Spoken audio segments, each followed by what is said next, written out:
we see a mentor guiding a student athlete into the future.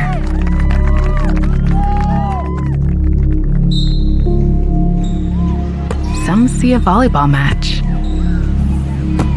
We see a student athlete learning how to be poised under pressure.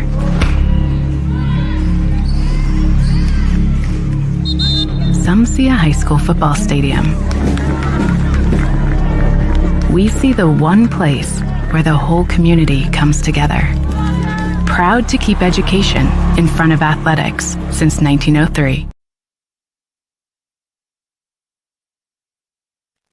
Good evening, everyone, and welcome to Linton Minor Basketball, where tonight the Linton Miners are hosting the Eels from Clay City, the #1 ranked team in 1A with a record of 17-1, and the Miners coming in with their record of 17-3. So it should be a great night of basketball, but again, as is the tradition with Rader Media Sports, we'll bring you, first of all, the junior varsity contest between Linton and Clay City, and then follow that up with the main event, which should bring quite a crowd tonight, Heather. It should, and we want to welcome everyone to Rader Media Sports, and we're showing you here Clay City Eels from Clay City, 17-1, have traveled to Linton to face the 17-3 Linton-Stockton Miners. And we have lots to talk about, but we're going to take a quick timeout to hear from our pregame sponsor, Jordan Vaught Insurance. This is Rader Media Sports.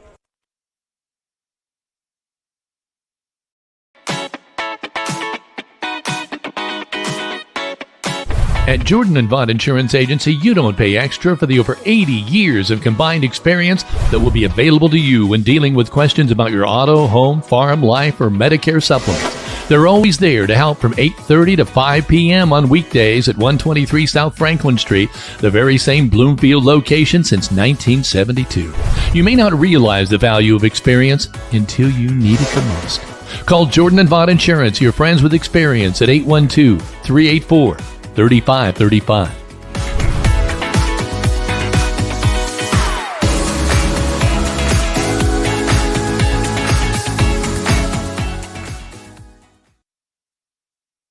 Good evening, everyone, and again, welcome to the Jordan & Vaught Insurance pregame show between two of the highest-ranked teams in the state, both in 2A and 1A, and really, it's a SWIAC match as well, so there's just so much at stake here tonight, Heather. There is, and I'd like to quickly, because we're going to bring this up a little bit later in tonight's broadcast, but as we've mentioned a number of times here on our broadcast over the last few games, we've encouraged people to bring to the ball game pop tabs for the Ronald McDonald House, and this is, we're kind of helping with the Linton High School JAG program. That's Jobs for American Graduates. Haley Franklin spearheads that and is the class leader, and they decided to make a project where they could collect pop tabs for Ronald McDonald House, so you can come at any ball game now through the end of the season, which is tonight, Friday night, which is North Central, and then next week, which is Friday against Evansville Central. You can bring pop tabs and also donate them to Sullivan and Linton Indiana Farm Bureau branches, as well as Crane Credit Union. So tonight when we set up, one of the assistant coaches from Clay City walked up and said, "We have something for you," and pulled me down on the floor, and the Clay City team has brought over 9 full boxes of pop tabs, which I'm told is a 55-gallon tub. And wow. This is in support, and I've got some pictures here. This is in support of one of their own students. This is Keaton Jackson, and he is from Clay City. The head coach had him as a 6th grader in his class. He is now an 8th grader. His name is Keaton Jackson, and he is undergoing right now soft tissue cancer treatments for rhabdomyosarcoma. And in talking with the coach, he mentioned that he had saw this on our Facebook page and in broadcast, and he said, "I've been collecting these, and what better way to bring them to the school that's collecting them," and asked to keep everyone in Keaton's family, and here's some shirts. They are wearing these during warm-up as he has a big scan that's coming up this week. So I'm going to put out a little bit of a challenge. We play North Central on Friday. For those that are going to watch this game and scout this game, we're going to see if you can beat that 9 boxes. So go out and see if you can collect, because this isn't necessarily going to Linton. Linton's just being a spearhead project to take these to the Ronald McDonald House in Indianapolis to help students and everyone fighting cancer. Yeah, and if you're not familiar with the mission of the Ronald McDonald House, it is incredible what they do to help families going through just like that, what Keaton's going through. And it's a real godsend. Really is. And so we want to just say thank you to Clay City for bringing these. I was able to reach out to Haley Franklin via phone. She's on her way here, and she was speechless, as I am, and that's not very often. So, they've got a student, obviously, someone there is an 8th grader that is undergoing some pretty tough stuff, and they brought him to Linton here. So we encourage all of you that if you don't have a collection going on right now, start one, because you have 2 more games, and then obviously you can take them to Crane or Crane Credit Union here in Linton, or the Indiana Farm Bureau agent office in Linton with Jathan Wright, or Alicia Cornelius and Sullivan. We're going to go, Kevin, next Thursday. We're going to pick up all of those tabs, bring them, donate them to the school, and we're just very excited to be able to just be a very small part of this, because it takes a team, it takes a village. Yeah, it's really neat that people are listening and reacting. I mean, we say it, and you're doing it, and that's what it's all about. Anyway, we got a pretty big assortment of folks tonight, Heather. I'm going to let you go through all the introductions, even some who maybe aren't here yet tonight. So we have a full broadcast team tonight. We have Kevin Rader on play-by-play, Greg Elliott on color, Dan Phillips, color and stats, myself on production and some camera, but our student assistant, Shaylie Killion, reached out again today and said, hey, I'd like to come and help. So she's going to be doing kind of some double duty tonight, as she's going to be playing in the band. The high school band will be here in just a little bit. So we're going to kind of team up, she and I, and run camera. And she even asked if she could read some live reads. So we're pretty excited about that as well. So Greg and Dan, thank you for joining us. Kevin, you and I are feeling somewhat better. We're not completely 100%, but we're getting there. Yeah. I think I'm ahead of you. I think I'm doing pretty well, actually, now. And I'm definitely have it in the rearview mirror. But anyway, it's not something that everybody else isn't dealing with. I know people are dealing with this everywhere. Let's turn to both Greg and Big D, because, boy, this is the game, and I know there are a lot of big games all year, but I heard about this one before the records were even being, sorted out, or people were saying, when do you play Clay City? When do you play Clay City? Greg, it's here. Yeah. This is a game, if you're looking at start of the season, you're looking down at your conference schedule, looking who you think, based on last year, was going to come back out and be tough. Clay City was hands down one of the top teams that you'd be looking at there, along with Bloomfield and Linton's. So it's been on the radar for a lot of people, and it's not, it's going to live up to its billing here. And with good reason. The number 1 team in 1A, they're 17-1. They've only lost 1 game, and that was to Northview. And Greg, I know you watched that, and then I'm going to turn to Big D, because I know he'll probably even have stats on that game. Yeah, Northview's 19-1, so that's certainly not a bad loss. They lost by 5, yeah. and I think they got down early, but I think if you talk to them and look at it, they had chances there in the fourth quarter to get it back down, and just couldn't get a shot to fall. Learning experience for them, I'm sure, and they've been rolling since then. Big D, I think Heather and I remembered the first game of the season last year in the Matt Britton era, where the Miners went in, I think, a definite underdog with the first brand-new coach, all-new team. Well, not all-new team, but pretty close. And yet the Miners pulled it off on the road at the Eel Dome. And yet here we are, roles a little bit reversed. I think now the Eels may be a team that most people think would probably win tonight. Yeah, I think the final score 63-47 is really misleading from last year. I think that was a game all the way into the fourth quarter. We were very impressed with Clay City. In fact, I think it came down to a couple of plays in that game before it went to the free throw line. The Miners have kind of run things between the two schools 13-3 over the last 16 meetings. But definitely this Clay City team, I mean, me and Greg were talking about the roster. It's loaded with seniors, loaded with 6'2", 6'3", 6'5". They have a ton of JV kids and even have their own all-freshman C team. So the numbers are out. People are believing in Clay City. Definitely this was a game that I think looking into this year in this conference with Clay City, Linton, and Bloomfield, those three teams you probably looked at.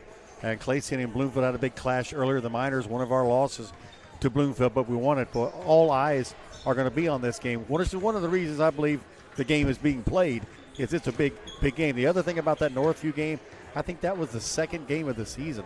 So a lot has changed over the course of the season. You wonder what this unit of Clay City in this week would be in that first week. And that was, Northview just went on to win the they didn't win it. Bloomfield did. Yeah.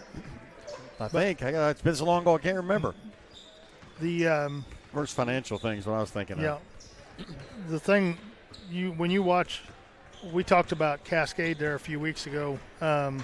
This team is going to be a lot like that in terms of how they defend and switch it up. They in your face. They do, and they keep coming in waves.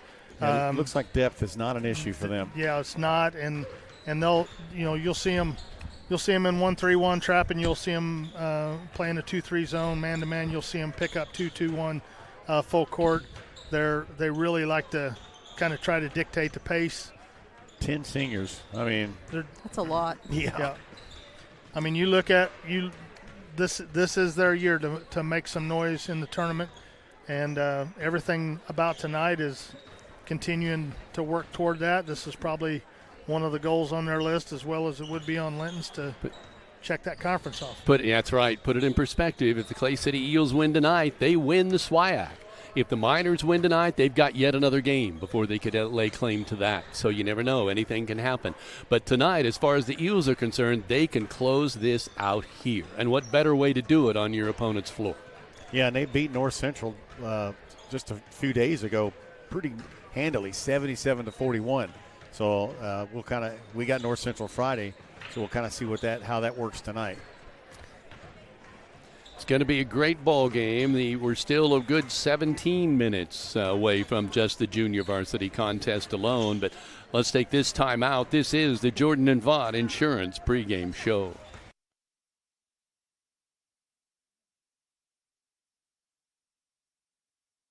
Hello there, I'm Corey Motter with Century 21 Sheets. Are you a first-time home buyer and you just don't know where to start? Perhaps you're looking to downsize and you need a listed property and get top dollar. In any of those situations, you need a professional agent on your side. I have successfully opened doors for clients for over the last 4 years, and it is a complete pleasure of mine to be able to help them end one chapter and begin a new one. Navigating the real estate market can be complex, but with the right guidance, it doesn't have to be. Let me help you understand the housing market, and let's negotiate the best deal. So together, let's open a new door and close it with Corey.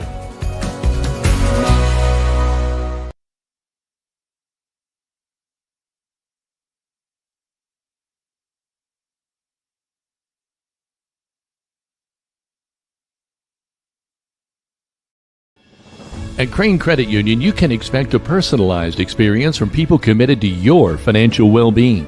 When you visit one of our 18 branches across southern and central Indiana, you will be greeted by our team that is committed to supporting your financial needs, dreams, and possibilities through all the stages of your life.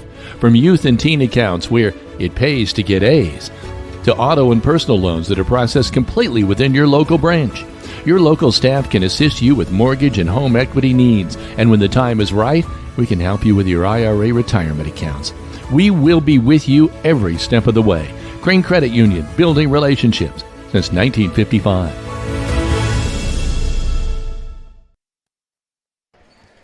Welcome back to Rader Media Sports. We want to remind everyone that is listening to be sure to go to our Facebook page and let us know that you're watching. Let us know where you're watching from for a possible shout out on tonight's broadcast. And I want to give just a couple of comments that have been received on this pop tab photo from Clay City. Melody Thua says, so wonderful, love this. Thank you to Clay City School. What a generous thing to do. Prayers to Keaton Jackson and family. Jerry Welch says, I'm very impressed. What a wonderful act of kindness. And as many of you know, this is National Act of Kindness Week, so that's pretty cool. Sarah Bellamy, what a wonderful gesture. Makes us have faith in humankind. Julie Dyer says, wow, with a heart as the O. And then this is one I always like. Margaret Ann Simon, this shows love in action. What a great example these young people are displaying. So we could not agree more. So as you'll notice on the floor, for those that are just joining us, the Clay City students are warming up with Keaton Strong t-shirts. And this is for an 8th grade student who is fighting soft tissue cancer and is having a big scan coming up soon. And I had the opportunity to talk with the coach, and they came out and brought 9 boxes full of pop tabs for the Ronald McDonald House. And obviously the Ronald McDonald House, as many of you may or may not know, is funded by not only donations but the pop tabs for families who have children that are at Riley Children's Hospital. So I know many people in the community utilize that, and this just shows how, even though this is one really big game tonight, how we're all one at the end of the buzzer. So, yeah, when it comes to cancer, we're all on the same team. I look out here now, and Greg said that the Eagles, as far as defensively, come out in waves. I will tell you their fans are too, because this place is, I mean, the JV game is still 13 minutes away, and both Miners and Eel fans are starting to make their, I mean, it's filling up. It'll be a packed gym tonight. Clay City has always followed their teams well, and this team here will be no different. I'm going to give a shout out to the high school guidance counselor, Deanne Spears, who I grew up down the street from, who she and I went to college. We were roommates together, and she and I have been going back and forth today, and she said, you know, Eel fans travel very well. It's going to be a packed house. We should also mention that the K through 5 mini minor cheerleaders were practicing in the junior high middle school gym. They're going to be out helping the cheer block do some of their chants during the varsity games and so forth. I'm going to see if I can get the camera down here onto them. But they are in large numbers. And then the student pep block has already started to show out in their Hawaiian gear. That is what the theme for tonight's pep block for the students are. So I know that there's a number of people, some middle school minors, parents that have kind of come together and have really made this night student-driven for the pep block. And I know we've talked earlier, but this is one of the few games, probably one of the biggest games going on in the state, because several other games have been postponed because of the weather. And so, look, let me just say this, and I don't want to be political about this one way or another, but I'm glad everything went the way it went today, and that we're allowed to have a full day of school and this basketball game tonight. So this will be the one that a lot of people all around the state will be watching, I think, Craig. Yeah, there will be plenty of eyes on this one, watching. Again, 2 of the top teams in their respective classes here playing. It's going to be a great atmosphere for high school basketball in Indiana. Yeah, you got to figure some folks from South Ripley, some folks from Wapahani, some folks from Orleans and Couts and Hauser and Manchester probably all going to queue up tonight just to see. This is a great opportunity to see what Linton's about, what Clay City is about. And in Class 1A, you know, all of the teams that have been up at number 1 are all from this area, Orleans, Bloomfield, and Clay City. So, again, that just says mountains about the quality of basketball in this area. And how many times have we said that, both with boys and girls games this year, where every time you'd see talent everywhere you go, and you'd say to yourself, well, there's a lot of talent in Southern Indiana, both boys and girls basketball. There always has been. I mean, you cannot, when you start talking about the amount of schools that are in this, 3 or 4 county area right here, the amount of outstanding basketball players and outstanding athletes in other sports that are there is pretty impressive. And I only want to bring up one name because I looked it up and part of the pregame, and I don't give away my pregame later for the varsity, but they have such a rich history here for the Eels, and, of course, one of them is from 1974, Bob Heaton, who went on to play with Larry Bird at Indiana State. And it's just, when you hear those names, it's just kind of cool. Yeah, and his brother, too. They were two Heaton brothers, and I'm just old enough to remember I was in maybe junior high, and I remember Bob Heaton. Gosh, he was just a Hulk and the nicest guy in the world, by the way. And Sullivan once, he come down with a rebound and an elbow popped the kid, and they had to take him off on a stretcher, and he kind of walked with him out to the ambulance. And just that's how I first knew the Clay. I didn't know exactly what an eel was. What's funny for me is I came across him first and foremost. I didn't even know he played basketball. Right. It was at the state legislature when I was covering political. He hit the half-court shot against New Mexico State. Heard around the world, or at least in Indiana. That kept ISU undefeated that year during the middle of the Missouri Valley. I guess it was the Missouri Valley back then. Back in those days, yeah. But showing your age, Greg. Yeah, I know. But I remember the Missouri Valley. That shot. Well, it was awesome. Yeah. And then I found out there was an Eels in Eminence, so that messed me up in double. There's an Eel River, so if you don't know, that's my guess is that's where it's coming from. Speaking of having the same names like that, because what is the chance of this? But when I was going to school at Kearney State, now it's the University of Nebraska Kearney, but when I was there, the nickname, and still is, was the Antelopes, but you would shorten it to Lopers. Right. Well, I was doing the games, the play-by-play. We go all the way to the finals, and you meet at Kemper Arena in Kansas City in the finals and had the only other team with the same nickname in America. That's strange.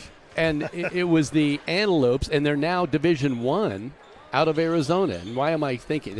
I can't think of the name now, what their school is. But the glory of the internet. It's not Briar Cliff. Oh, I can't think of it now. Stony. But anyway, I just noticed again the other day that they have some big game coming up in Division I. That Antelope squad is now playing Division I, much different than the one I was following. But only two schools in America called the Antelopes. What's the odds of that? Yeah. Anyway, we're still about 7.5 minutes away from the start of this JV game. Wildcats? No, I'm going to look it up when we go to break. Should we go to break? Are they Division I? Yes. Arizona Wildcats. No. That's Arizona. I thought you said Arizona. It is a school in Arizona, Heather, but not the University of Arizona. With the Antelopes nickname is what we're looking for. Okay. Yeah, you need to look it up under Antelopes. Big D's on that. You on it, Big D? I'm on it, but I can't. I can't believe I've forgotten that. How many times am I going to call a national championship basketball game? And it shows what happens when you get old.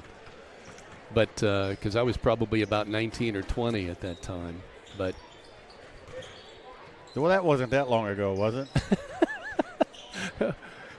Clay City's side is. Yeah, they're full. They're jumping up.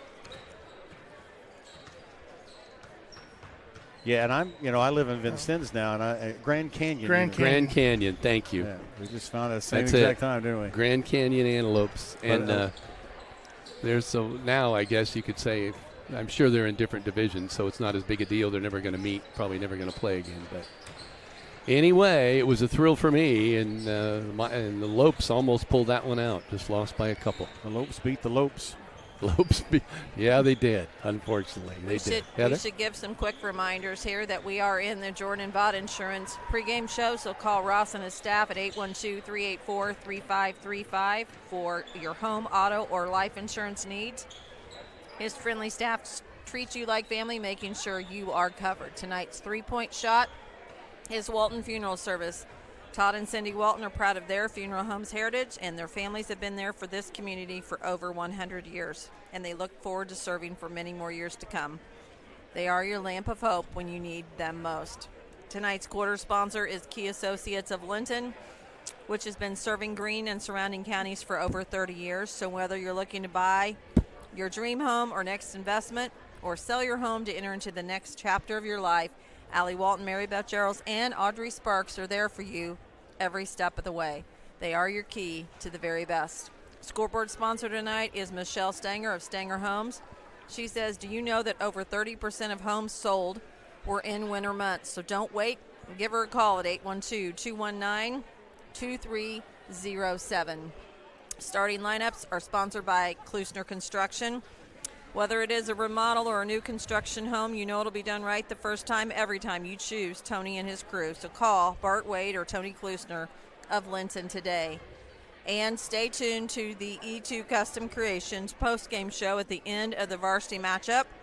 They're taking orders for 2025 graduations and can help you create the perfect personalized gift for your special person by laser engraving on just about anything. So if you have an idea, need help creating one, give them a call at 812-798-0174 or visit them on Facebook at E2 Custom Creations today. Kevin. Heather, I can't help it when I look out here and see some sweatshirts, Rader Media Sports sweatshirts here with a little bit of pride. That's kind of cool. We had a minor broadcasting student club apparel fundraiser. One of our minor pride sponsors, Linton Sporting Goods, hosted that. And it's kind of cool to look out and see because Rader Media Sports is on the back of the shirt, so that's pretty cool as well. You know, guys, I'm looking out at Coach Britton across the way on the minor bench and Coach Ames over in the Clay City bench, and I almost feel like I'm looking at twins. I noticed that earlier. They were talking. You want to elaborate on that? Well, I'm just saying they got the same kind of shirt on. Is that what we're going on? Yeah, that's what I'm noticing. But yeah, they were standing together. And I kind of got a Lex Luthor look-alike contest going on here. They're both about the same height. Yeah, stand about the same, and hairstyle is very much similar between the two of them. But we should mention that we are streaming to both the Indiana High School Athletic Association Champions Network as well as our YouTube channel. If you need help being able to find this broadcast, simply go to RaderMediaSports.com/live stream, and it gives you all the options that you could need, whether it is Roku stick, Apple TV. Well, this feels like a Saturday night, doesn't it? It does. People still just filing in. I'm telling you, if you want a place to sit and enjoy some great basketball tonight, this is the place to be, probably in all of southern Indiana because of the postponements of other games. But this is a great place to come see two of the best basketball teams in the state in 1A and 2A. This game here will be a very interesting game as well for a JV game because, again, a lot of pride in both these programs. These kids, this team for Clay City is loaded up with sophomores and a few juniors and some, a couple freshmen there. But, you're going to see some, I think, well-played basketball in this JV game. We have seen that. There have been a couple of games. Cascade was one. There was another one, and I don't remember, Big D, where we thought, wow, that JV, they're really tenacious. Will that carry over to the varsity? Right. Each time it did. That was back-to-back games. I remember that well. I have to look it up and see. And I remember being a little surprised by that. Cascade was almost exact. I mean, the second half they came in out your tenacious. face. Yeah, the same exact situation. It might have been, but I will look and see who we were playing that next week. But it was almost identical, the same situation. I'll have to research that and see it. And Greg and Big D, both of you, a lot of that's coaching, just philosophy, is it not? Yeah, I think I don't know of any programs where the JV is doing something completely different than the varsity. They may have some little inbounds plays, differences, some things like that. But for the most part, if you've got a program and not just a team, you're teaching the same basic fundamentals all the way up through your biddy ball program, through junior high, and right on into high school. So this will be, the closest resemblance you're going to have to what you see in a varsity game. I remember saying at that time, Big D, and I think you probably remember, I said, this is the close, and I don't want to say that we're at the level of Butler, but it reminded me of when Butler made those runs with the defense when they were literally in people's faces, and you'd see other teams lose their composure. And that's what that reminded me of. You can't even pause to think. A lot of times they'll get to the top of the key. You'll kind of, if you allow yourself as a guard to let the ball drop down a bit, pow, it's out of there. Or you overreact to it and dribble it off your foot. We've seen some good defense back in the day. And this year, I think that's one of the minor trademarks is that, especially when they get in that 1-2-2 in that press, and several guys can get out front. And the JV is just like that. And if the three-pointers fall for the JV, they're a hard team to beat. Yeah, let's see here. We're just seconds away now. We'll let the buzzer dictate what the next situation is here. I don't know if they're introducing the starting lineups or not. I don't think they ever We'll have. see. I don't believe they have, and I always appreciate you guys' help trying to make sure I get the opponent's team right. I think we know pretty well Jake Rose, number 4. Number 10, Drake Netherland will be at the point. 44, Josh Lauer at the pivot. We got Reuben Goodman, number 20, and also number 33, Gage Sullivan. Now, for our visitors, it looks like we've got number 12, Braden Wyram. Number 22, Mason Lucas. Number 30, Alex Edwards. I already said number 12. Number 50, Big Carson Williamson at 6'2", and I'm missing one. 23, Caden Cooper. Thank you very much, you guys. And we're underway. Drake Netherland. The Miners come up with a tip, standing on his side of the logo. Reminder, this first quarter is sponsored by Key Associates of Linton. Goodman spins around, spins to the top. Netherland with the left hand, now kicks it back, swings around, and kicks it back to the opposite side. Goodman wants to go around the screen, wants to take it to the hoop, and they're going to call it an offensive foul. Just got that arm extended a little bit. One thing you notice about Clay City is just their communication, just right out of the gate here. They're really talking there on defense. And they're moving on defense. They're not reaching, at least on the first play. Working with the ball out on top now, Williamson on the right side, looking to the wing. Well, he looks like a player at 6'2". Shot in the air, in and out, no good. The shot was attempted by Cooper, but we're coming the other way. Jake Rose with the ball. Working on the left side. Jake starts to penetrate, kicks it back around. Goodman wanted to go low there to Lauer, could not. Rose will take the tray, up and no good. Coming the other way. Lucas gets it over on the left side. We're going to have a tray on the way there on the baseline. Up and no good by Wyram. And now Goodman is on the deck. And so I think we'll get a foul here on Alex Edwards. You know what interesting thing, Greg, I never thought about till just now? What if they really spiced the game up by, if you play JV and varsity, your fouls carried over? Well, that would be different. Wouldn't it? Yeah. I'll tell you, we noticed the other day when we were playing a team from Illinois, the difference there, because those fouls don't, those quarters don't add up. Right. So you can play Right. a guy all night. Yep.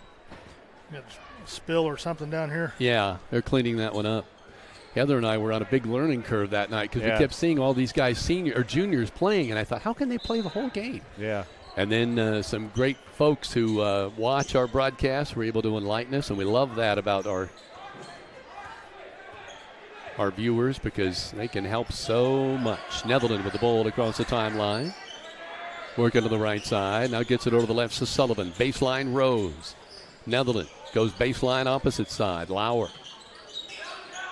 They are talking good on defense, aren't they? They're playing a little bit of a matchup defense. Looks like a zone, but a lot of man-to-man principles in it. And they're doing a really good job of right there just got it into Reuben, and he had his pocket pick. Forcing passes. He carried the ball. Lucas gets it underneath to Wyram, and it was kind of a tough pass. He couldn't corral it.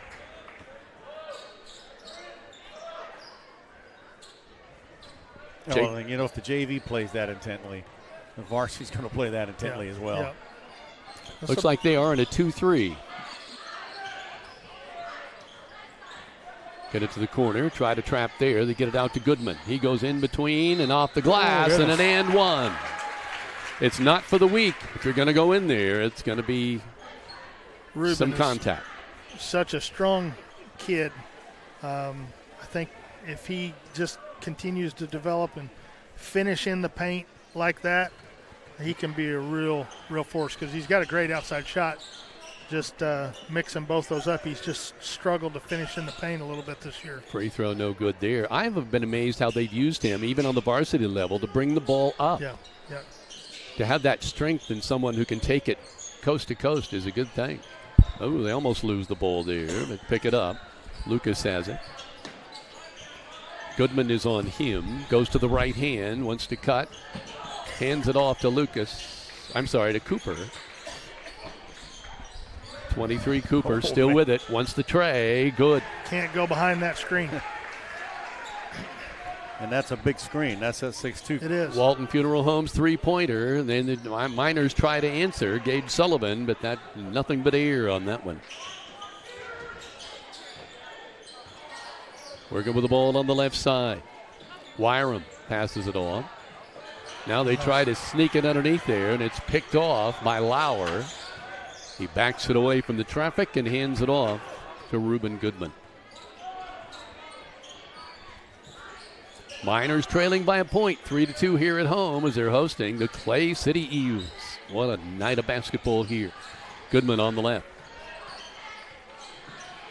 Inside, Sullivan. They're going after him, and I think he got a break there. They called a foul. Yeah, he I thought they might have called traveling. Turn around and probably put that up, Greg. Yeah, if you catch it in the paint and you pause, you either got to take a shot or kick it, because they're going to collapse on you pretty quick. And there, speaking of that, Cooper collapses and steals the ball. They tried to bounce it inside. Lucas with the ball, working now on the right side. Wyram on the wing. Out on top, Williamson, left side.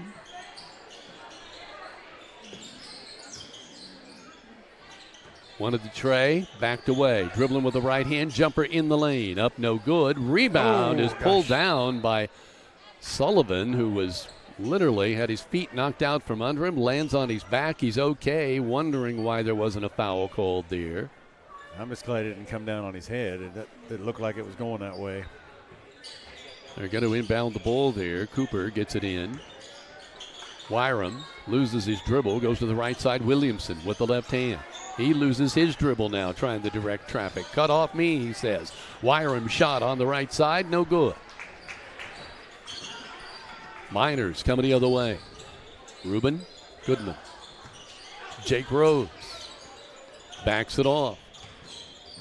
And slips and falls, and then the pass goes directly out of bounds. 4 turnovers for the Miners, 2 for Clay City. This zone defense is frustrating them, I think. All this action, we just have a basket each. One's a 3 and one's a 2. That's it.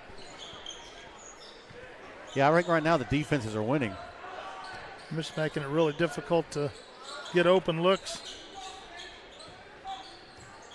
Cooper on top. He is the lone scorer so far. He has a tray in this ball game for the junior varsity. Dribbling with the right hand is Edwards. Kicks it out now. Wyram trying to get something done with it, and the ball goes out of bounds. So far, there's been a lot of dribbling, but not a lot of shooting. Yeah, not a lot of finishing.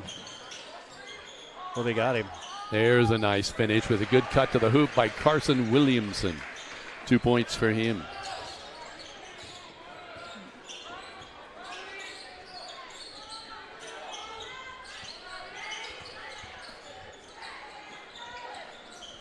Just looking across the gym, there may not be enough seats for tonight. No, they're already packed in. Clay City is packed in. Now the Linton side's got a little Filling work to up. do here. Goodman driving off the glass. They're going to count it. No, they'll say it was before the shot. Inbound on the underneath. Second foul, though, on their big guy, Williamson. Reed Sawyer coming in as Big D points that out, and Williamson goes out. And we've got our first timeout on the floor. 1:51 to play, first quarter. It's 5-2. Eels on top. This is Raider Media Sports. Linton Sporting Goods, been serving Linton and surrounding areas with quality sporting goods and screen printing for over 25 years. Also specializing in embroidery and team sales. Located at Highway 54 West in Linton. Stop by and visit this family and locally owned shop today. If you need an Evolution golf cart, Gaither Power Sports, the place for you. Prices starting at $69.95. It comes with an 8-year battery warranty. 0% financing for 36 months is available. Gaither Power Sports, also your Aventon e-bike dealer. Gaither Power Sports and Trailer Sales, located at State Road 54, just west of Linton. In business since 2003.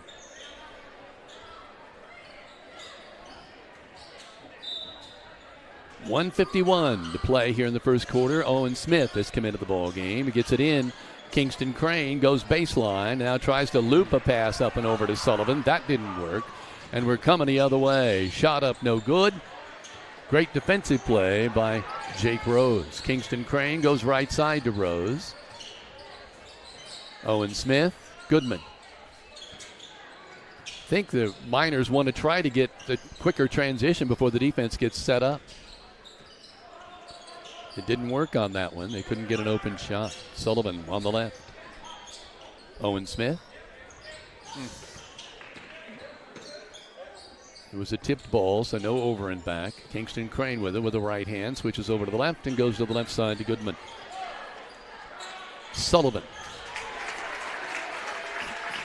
Gage Sullivan gets a Walton Funeral Homes three-pointer, and we're 5-5, and that, well, there's a sweet jumper, but it will not fall. Owen Smith with a rebound. We're down to now to 50 seconds, clock running. See if the Miners slow this up and go for one at the end of quarter number one. I see a little bit of the theme, a lot of, is it Hawaiian, or what's the theme Hawaiian tonight? Is the theme for the student pep block. See that with kids coming in that apparel. Kind of stands out in the middle of winter. Goodman on the right-hand side. Kingston Crane, he wants it. Walton Funeral Service three-pointer for Kingston Crane, and the Miners have their first lead at 8-5 with 15 seconds to play in quarter number one. Wyram working on the right side. Goes to the cutter. He can't shoot it. Kicks it back out. And they go to the left side, and it all just caroms out of bounds. A pass intended for Cooper. Aiden Bowie, not sure how you pronounce it, sophomore, 5'8", coming into contest, number 33. Crane inbounds to Reuben Goodman. Reuben gets it to Sullivan. Shot at the buzzer, no good. It is an 8-5 contest. Miners lead it by 3 over the Clay City Eels in junior varsity action. The first of a doubleheader tonight. We'll be back with the second quarter. This is Rader Media Sports. Good at a lot of things, like cheering on the Miners to victory. Indiana Farm Bureau Insurance Agent Jathan Wright is good at making sure your insurance needs are just right for you. That's why Jathan is here to help you work through any questions you might have about your auto, home, renters, business, and life insurance. Then you can get back to making sure the Miner fan section is louder than the other team. Talk to Jathan. Stop in or submit your information online and give him a call at 812-798-2615. Start with Indiana Farm Bureau Insurance and stop knocking on wood.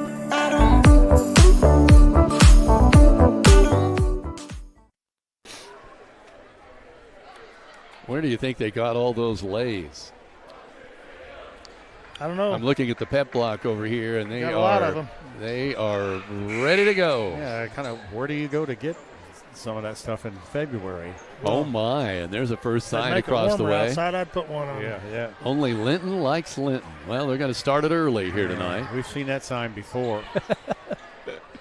Bring it on. What a great night of basketball, and you've still got a chance to get down here for this. It's going to be a great ball game between the Clay City Eels and the Linton Miners. Varsity action. That's the game to come. It must be the purple.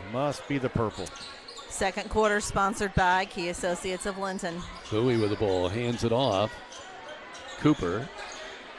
Now out on top, Bowie again. Right side, Wyram. Now they go low. Ooh, looks like one too many steps, but that jumper is going to count. And it's a nice shot by Alex Edwards, his first 2 of the game. They're just 2 of 6. Actually 3 of 9 shooting. Linton was 3 of 6 in that first quarter. Miners working out of the perimeter. First quarter was about what you would expect. Ian Motter is now in the ball game for the Miners, trying to help with some rebounding there. At 6'5", he's in there with Lauer. They kind of have a double post thing, but there's an anticipation. Wyram with the steal. He'll take it to the cup. 2 points for Braden Wyram. His first 2 of the game, but he has been active all this contest. And it's 9-8, just like that. The purple-clad Eels are back in front. There's a shot, no good. Rebound is pulled down. Shot no good by Goodman. And there, the Bowie hits the deck, and they're going to call a foul. I think they called it on Motter. Yeah, they got him there just reaching in a little bit. Cooper with the basketball, brings it up with the right hand, top of the key, working out of the right side now. Wyram with the left hand, switches back over to the left. Bowie. Wyram. Thought he'd take that shot. He did not. Cooper. Back to Bowie. Back to Wyram. Miners in a man-for-man. Get it to Cooper. Cooper had a slide opening there for a jumper and didn't take it. Bowie feeds it back out to Cooper. Kingston Crane is on him. Wyram now. Netherland picks him up.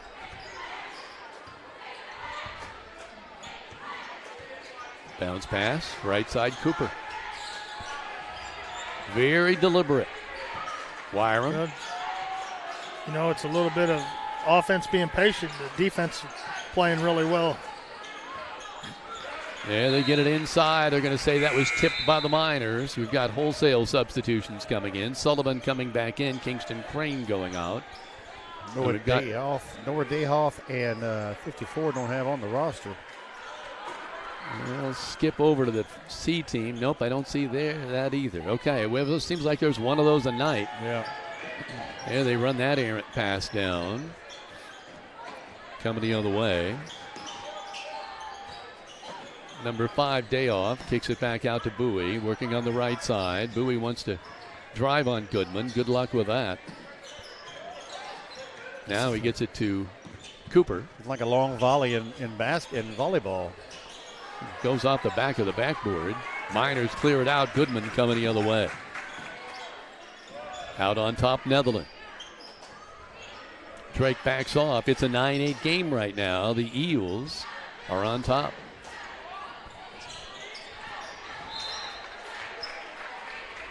Ball pass there, out of bounds. It'll be a turnover to Clay City. Boo. They trick us by putting that E at the end of that. Yeah, it's my old days. I used to work with a guy named Bob Bowie, and I apologize for that. We understand it's Boo, so we'll get that corrected right away. Aiden in the ball game with the ball on the left hand. Now gets it back out on top to Cooper. Reed Sawyer feeds it over to Cooper. Gets around Netherland, pulls up, little stutter step dribble. Gets it back to Dayoff. Nice play. There's a nice intercept pass there. A little football analogy for Sullivan, but he didn't know what to do with it and lost the ball. Coming the other way, Cooper. Boo.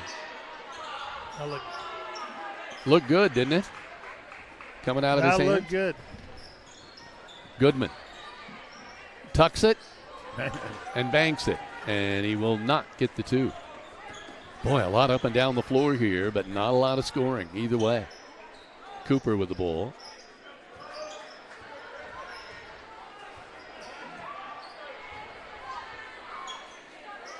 Right side to number 54. As Big D said, we don't have a number on. And, of course, now he's foul. We have a number. We don't have a name. He's now headed to the line. He made a nice move there on Sullivan. Sullivan, I think, thought he maybe had somebody behind him, but he was not protected that way. That free throw up and good. They've already played 9 players, have the Eels. Motter goes out now. Owen Smith in. Kingston Crane comes back in. Netherlands going to get a break. Second free throw, short. Rebound knocked around, and Owen Smith will come up with it. So it's 10-8 right now. The Eels on top. 2 minutes, 20 seconds to play before halftime. Miners have not scored the second quarter. Goodman, right side, Owen Smith. Owen looks to the coach, then looks back to the floor. Try to go inside. They do. Sullivan off the glass. Good finish through contact there. Great job. Nice moving without the ball, cutting to the hoop. And I think it was Owen Smith with the pass. I'm not sure now. But it was a great feed. And ties this one up at 10-all. Boo with it on the right left. Now dribbling up to the top of the key. Gets a screen by Dayoff. There's a jumper on the way. Up and no good by Cooper. He already has one tray in this ball game. He was hoping for a second one, but he didn't get it. Goodman, pass to Sullivan. Feeds it over to Owen Smith. Good. First two for Owen. Great feed by Gage Sullivan. Nice move to the cup, and once again, our no name that we do not have a name for. Well, we start checking off who's been in. Yeah, that's. And who may have a different jersey on tonight. I'll tell you, this young man is playing very well. I sure hate to be going back to the line. Off the back iron. We've not seen Zane Paddock, a 6'1" junior, or Liam Pear, a 6' junior, or Isaac Reeves, a 5'6" sophomore. So well, he's not a 5'6" sophomore, is he? We got it down to Pear and Paddock. Possibly. He gets a second free throw. Did he hit the first one, guys? No. He No. did not. Okay, so he's 2 of 2 now from the line. 1:12 to play. 12-11. Miners on top by 1.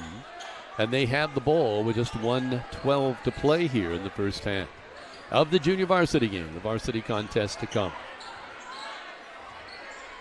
Goodman working on the right side. Rubin looks inside, kicks it out to the wing.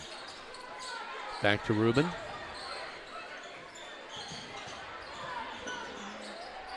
Left side, Smith. 45 seconds to play. Plenty of time.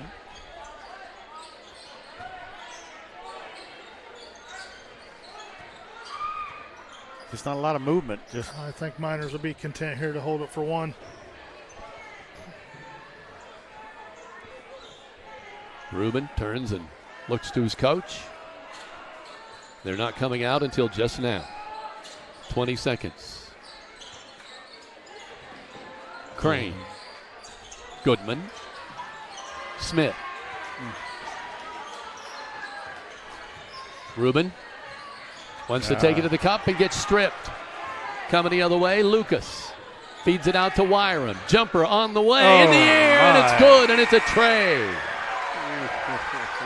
For Braden Wyram, he has 5 in the first half and gives his team a 14-12 advantage going into the locker room at halftime on the Stanger Homes scoreboard. This is Raider Media Sports. This is your IHSAA. This is your state. This is your high school. This is your athletic association. Fans, I'm IHSA Commissioner Paul Knighty, and we're here to make sure that all of this remains yours. This is your state. This is your community. This is your IHSAA.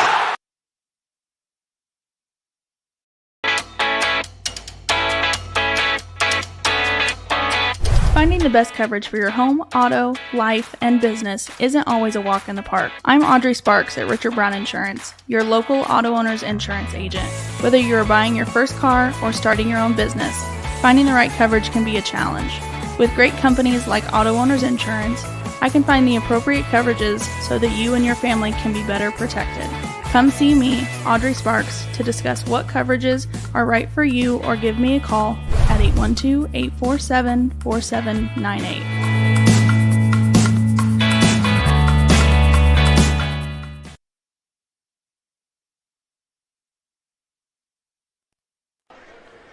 The grill in Linton is a tradition that's lasted over 100 years and in the same family for the last 40. Open 7 days a week with steak night every Friday, Saturday night. You can dine in or carry out at this eatery located at the Heart in downtown Linton. Fish Monuments. Kevin, can I stop you for just a second? I'm sorry. Yes. The grill posted something today on their Facebook page that tomorrow they will be closing at 8 o'clock in the morning to replace some ceiling tile there at the business, and they'll be making a post back on Facebook when they're back open. They don't expect it to take too long, but we wanted to make sure we mentioned that. So will they be open prior to 8 o'clock? They'll open at 5:30 for breakfast, but they will be closing at 8. Can still get my breakfast. There you go. That's what I was wondering about. Thank you, Heather. A real friend would probably go ahead and buy us for breakfast and just bring it later on. Yeah. I could meet you guys there, but Heather's more fun. Well. You got it. I'm just traditional. I get the same thing every time I go. I mean, breakfast, lunch, or dinner, it's exactly the same. When I call to place my order, they're like, "Hi, Heather." Yeah. Yep. Keep going, Kevin. Fish Monuments, located at 289 A Street Northeast in Linton. They'll meet you to design your special cemetery monument, whether you are pre-planning or have recently experienced the death of a loved one. Contact Fish Monuments in Linton or reach out to them by phone at 930-236-3002. And best of luck to the Linton Miners this season. Bender Lumber proudly supports area student athletes from building supplies to expert help with your projects. Bender Lumber has you covered. Everyone at Bender Lumber in Linton rooting for the Linton Miners. Big D, I didn't even get a chance to ask you, were you doing, I mean, I've got the scoring totals, but were you doing those for the JV? Or you? Yeah, I was just Well, go ahead. I didn't do the spreadsheet, but I was just keeping them for my own reference. But if you want to give the scoring stats, you can. I can do that. All right. Give your voice a little bit of a rest. The Miners with 12 points, shooting 5 of 13 from that first half, 3 of 6 from the under 3, and 2 of 7 from the 3-point line, 0 of 1 from the stripe. I have basically 2 points from Goodman, 5 points from Sullivan, 3 points from Kingston Crane, and 2 from Owen. Got to make sure I get his right name right. Owen Smith? Owen Smith, there we go. Yeah. Just not a whole lot of shots going on there. And as I said, 5 of 13 shooting. Clay City's 3 of 9 from inside the three-pointer, 3 of 6 from three-point, 2 of 4 from the line. They're shooting 6 of 15. Ended on quite the spur there with number 12. That's going to be Braden Wyram. He's got 5 points, 2 points from the big man Carson Williamson, 3 points from Caden Cooper, and looks like 2 points from the stripe where the unknown man, number 54, he was 2 of 4 shooting. Again, both teams really relying on that three-point shot. Not really Clay City. I guess they've shot 9 times inside, but the Miners, out of the 13 shots, 7 have been from three-point land, and they've only managed to hit 2 of those. But, Greg, that zone has, for Clay City, has really caused the Miners some there's nowhere to even get an inner pass to the paint. I think we're going to have to get some more cutters through the lane, play a little high-low there. Just try to do something to break this down because there's not a lot of room to shoot from outside. Goodman has tried to drive. I've seen a couple of times, but he's not been able to get to I throw something else out instead? I mean, if you can get the ball up and down the floor a little faster before the play transition game. Is there any of that possibility before the zone gets set up? Yeah, I think you want to push it if you can, if it's there. We've seen it a couple times, but we get out of control, it looks like, and then we end up turning the ball right back over. I think probably there at the end, that's a big momentum. You're going to go in, with a 12-11 lead and turn the ball over. They hit the 3 at the buzzer. That changes the complexion just a little bit in how you feel when you went in the locker room. And that was one of the few transition baskets that we've seen in an open floor. Yeah, absolutely. And I think, again, both these teams have done a pretty good job of getting back and stopping the ball and getting, finding the shooters in that transition. But both teams need to do a little better job finishing in and around the rim. It's physical in there. You've got to play through that contact. It is halftime. Why don't we take another break? I can read a couple of these, Heather. We're at halftime with the JV. It's 14-12. Right now, the Eels of Clay City with a 2-point advantage over the Linton Miners. We're still a good half basketball away from the varsity contest, but there's still people filing in. You still have a chance to get here, but the seats are filling up. At Indiana Farm Bureau, we're not just good at insurance, we're good at your insurance. Talk to your local agent, Jathan Wright. He's here for you whether you want to talk in person, get started online, or you can call him at 812-798-2615. Start with Indiana Farm Bureau Insurance and stop knocking on wood. The snow and cold are plentiful this year. Boy, isn't that the truth. So watch out for the ice. Make sure your vehicle's protected now. Call Audrey Sparks at Richard Brown Insurance to melt your worries away. Autumn Trace of Greene County is the perfect setting for seniors to call home. Seniors can live as independently as they wish while enjoying as much supportive care as they request in their daily lives. From the 24-hour care staff, call Jessica and her friendly staff at 812-699-4464 to schedule your tour. Come and find out why so many of your friends and neighbors have already picked Autumn Trace as their choice to age in place. We want to give a special recognition of shout-outs to those that are commenting on our Facebook page, as we always ask every single game. Doug Cunningham says Doug is watching. Dean Leszewski says, let's go Miners. Billy Borders obviously was having supper at the grill, but is now here in the stands. Tanner Archer says he's watching from San Diego, California. I assume that's on work, Tanner. Melody Thewis watching from home sweet home on this cold night, and should be a great game, and she says, go Miners. Susie Shepler says, viewing from home, Sullivan again tonight. Go Miners and do your thing. Susan Rumpel says, watching from home. Jackie White says, Mimi and Pap are tuning in from St. Mary's, Georgia. Eric Kirkman watching from home in Bloomfield. Margaret Ann Simon says, go Miners, go. She has her blue light on. We had the chance to stop by and see her on the way to tonight's game. So we welcome you, whether you're from Linton or Clay City. Feel free to go in and comment, as you can see on the screen right now, for a shout out on tonight's broadcast. Greg and Big D, something I get particular joy out of is what Heather just did. When you hear where people are watching from, it's an amazing world these days. World's become smaller. The internet and technology has really made it that way. But open things up. Yeah, it's pretty cool when you smaller and instantaneous. Yes, I mean, you see it right now. What's happening, which is amazing. Speaking of which, we're on YouTube. We have several selections tonight. We are on YouTube, as we do with every home game. More specifically, we do about 90% of the road, and that's just because sometimes schools block Facebook and YouTube from that as well. We're on the Indiana High School Athletic Association Champions Network.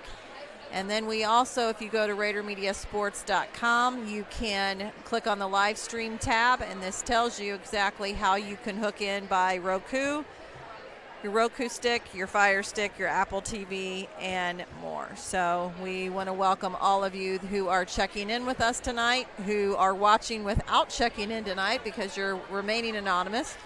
I do know that we are hopefully welcoming some family and friends of ours personally that are watching tonight. So hello to all of you. And we're very excited to get this third quarter, which is sponsored by Key Associates of Linton, underway. You heard the buzzer. Perfect timing. We should also say hello to Kathy and Wayne Elliott, who are watching, and we want to say happy birthday a couple days late to Kathy. Larry and Rita Smith are watching from home on the Indiana High School Athletic Association Champions Network, and says, go Miners. And Kevin, I want to say thank you to everybody that's wished us well this week, because it's been this illness going around is not pretty. So we're getting better and stronger every day, and we just want to say thank you to those that have reached out that have been so nice. We are well enough now, though, that Coach Britton will be up for a post-game interview tonight. The last game, it was like, nah, I don't think so. Can't blame him. And I don't blame him. We were pretty sick Saturday. Miners working out on top. Owen Smith with the ball. Ooh, Kingston Crane open from the wing. Shot up no good. Owen Smith pulls down the rebound. Gets it out to Sullivan, and Gage eyes it up and puts it down. Oh, is it a two? Yeah, he had his foot on line. Thank you. Oh, I just gave that to Kingston Crane. That's not a good thing. Speaking of Kingston Crane, Deborah Petrie Keller is watching their favorite, Kingston Crane from Melbourne, Florida. Alex Edwards responds with a two of his own for the Eels, and that makes it a 16-14 contest. Eels on top by 2. There's still some seats in here, folks, but I will tell you, they are going fast. Netherland on the right side. Drake pass to Owen Smith. Greg, I always get a little nervous those passes when they're across like that. and the recipient doesn't break to the ball. It always makes me very nervous. There's a ball underneath there. Shot no good. Foul call. It's one of those fouls you don't want to get there. The skip passes are really they are dangerous passes in some ways, but they're pretty beneficial if you can get that defense, especially on a zone where that backside rotates and collapses in a little bit, and you can make that skip. But this one that we made here earlier was really close to being picked off. So working with the ball on the right side. Miners come up with the basketball. Gage Sullivan tries to throw it to Lauer, and he threw it over a back shoulder. A nice steal, and boy, what a reject by Netherland. My, oh my, and that was it. He did a good job of avoiding the initial contact and made him change his shot enough that he could get his hand on that and knock it out of bounds. I figure he just thought, I'm going to get a foul. I might as well make it worthwhile. Yeah. Well, and he was so nonchalant about the whole play. There's the ball out of bounds. Turnover. Miners will get it.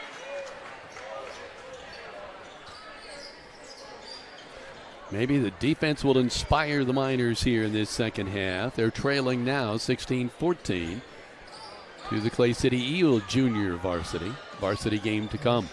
Clay City switched up to 1-3-1 here. Trap in the corners. Crane up, no good. Rebound pulled out of there by Williamson. Carson gets it to Wyram. Wyram backs it off a little bit, looking to the right side, goes to Boo. He's trapped a little bit, cut off by Netherland, and tries to go inside, and a great steal by Ian Motter. They get the ball to Ian. He turns around, tries to go up with it, fouled by Williamson. He'll shoot a pair. And that's the third on Williamson. He sat most of that second quarter. Boy, a guy looks open for a split second, Greg, Yeah, that's where Kevin was talking about earlier about pushing the ball. You can get your big guys down and get position quick deep in the block like that and get them the ball, especially when you have his size.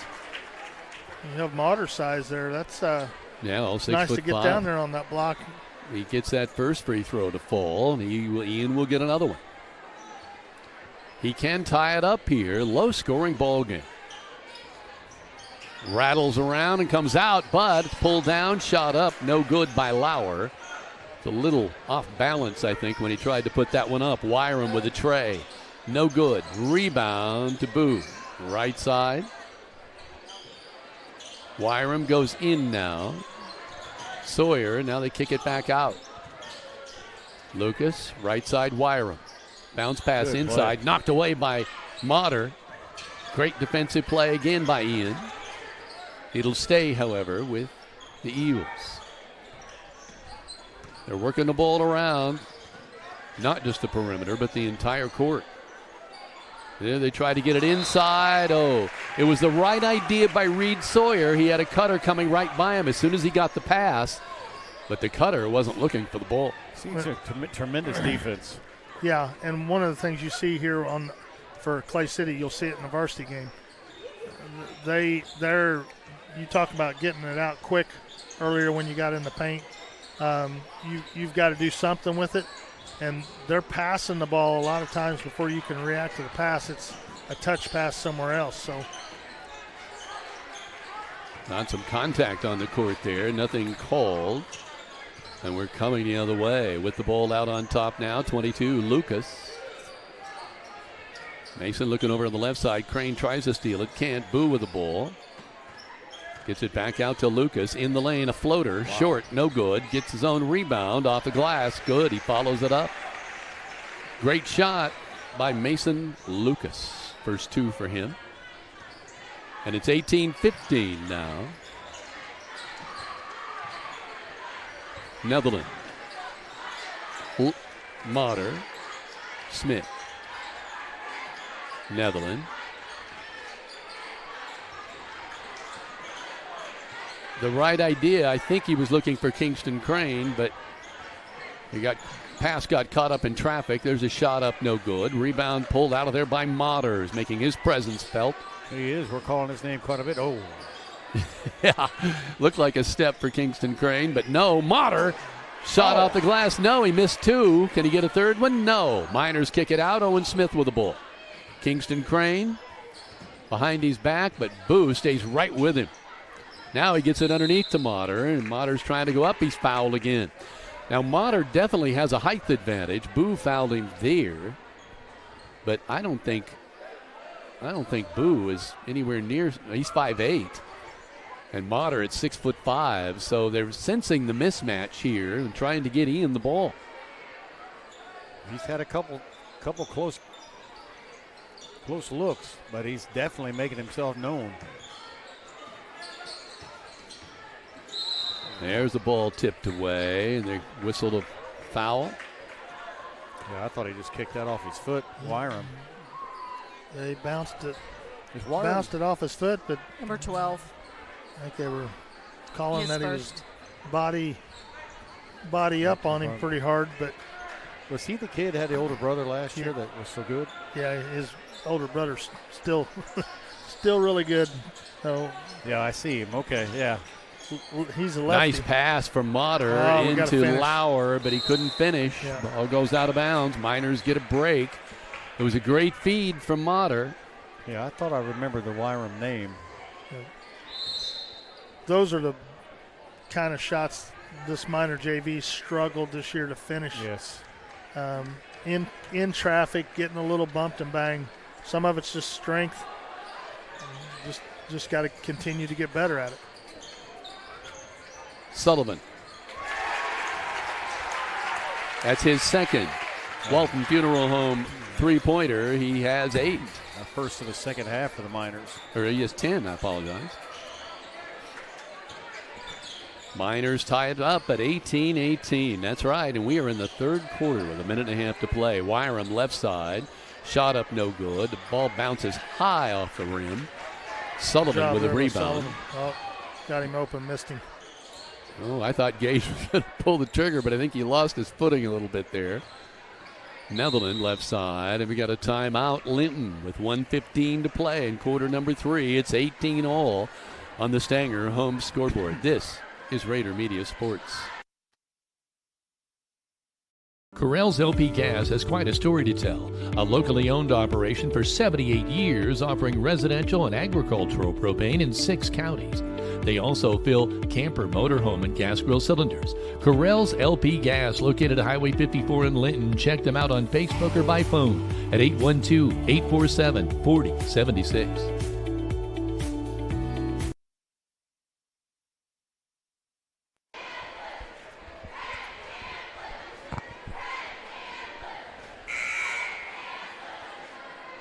Are you looking for TV or high-speed internet? Give Mike Morin a call at Midwest Satellite. He offers Dish TV plans starting at $91.99 a month and T-Mobile high-speed internet for $60 a month. Call Midwest Satellite at 812-847-8848. Call Mike. He will treat you right. So we've got a minute 15 remaining in this third quarter play, and it's only 18-18. Motter with it out on top. Kingston Crane on the left. Netherland comes out to get it. Bounce pass up high. They've moved Motter. He goes down the rim now. Shot up no good by the Miners. And the rebound is pulled out of there, and on the fly is Caden Cooper. Caden brings it out near the logo at half court. We're under a minute now in the third quarter. Boo with the ball. Back out to Lucas. Feeds over here on the left side to Wyram. Motter is right there on him. Lucas hands it off here now to, nope, that is, no, 23 is Cooper. There we go. I'm sorry. There's a nice feed underneath. Shot off the glass. Great follow through by Reed Sawyer. Getting his first 2 of the night and giving the Eagles a 20-18 advantage with just 10 seconds remaining in the third quarter. See what the Miners can do here in just seconds. Sullivan backs off, fires one up, no good. Rebound is pulled out of there by Boo, and that's going to do it. We're at the end of 3. It's 20-18. The Clay City Eels on top with only 7 minutes remaining in quarter number 4, and the Stanger home scoreboard yet to be played. This is Raider Media Sports. At Violet & Company, we love assisting each of you in all of life's special moments. We are a locally owned floral shop at 69 North Main Street in downtown Linton. Contact us at 812-847-3208 to purchase your arrangement for any special occasion or stop in for that perfect gift. Stay in touch with us on Facebook under Violet & Company for upcoming events and to see our latest creations. We encourage you to live life in full bloom.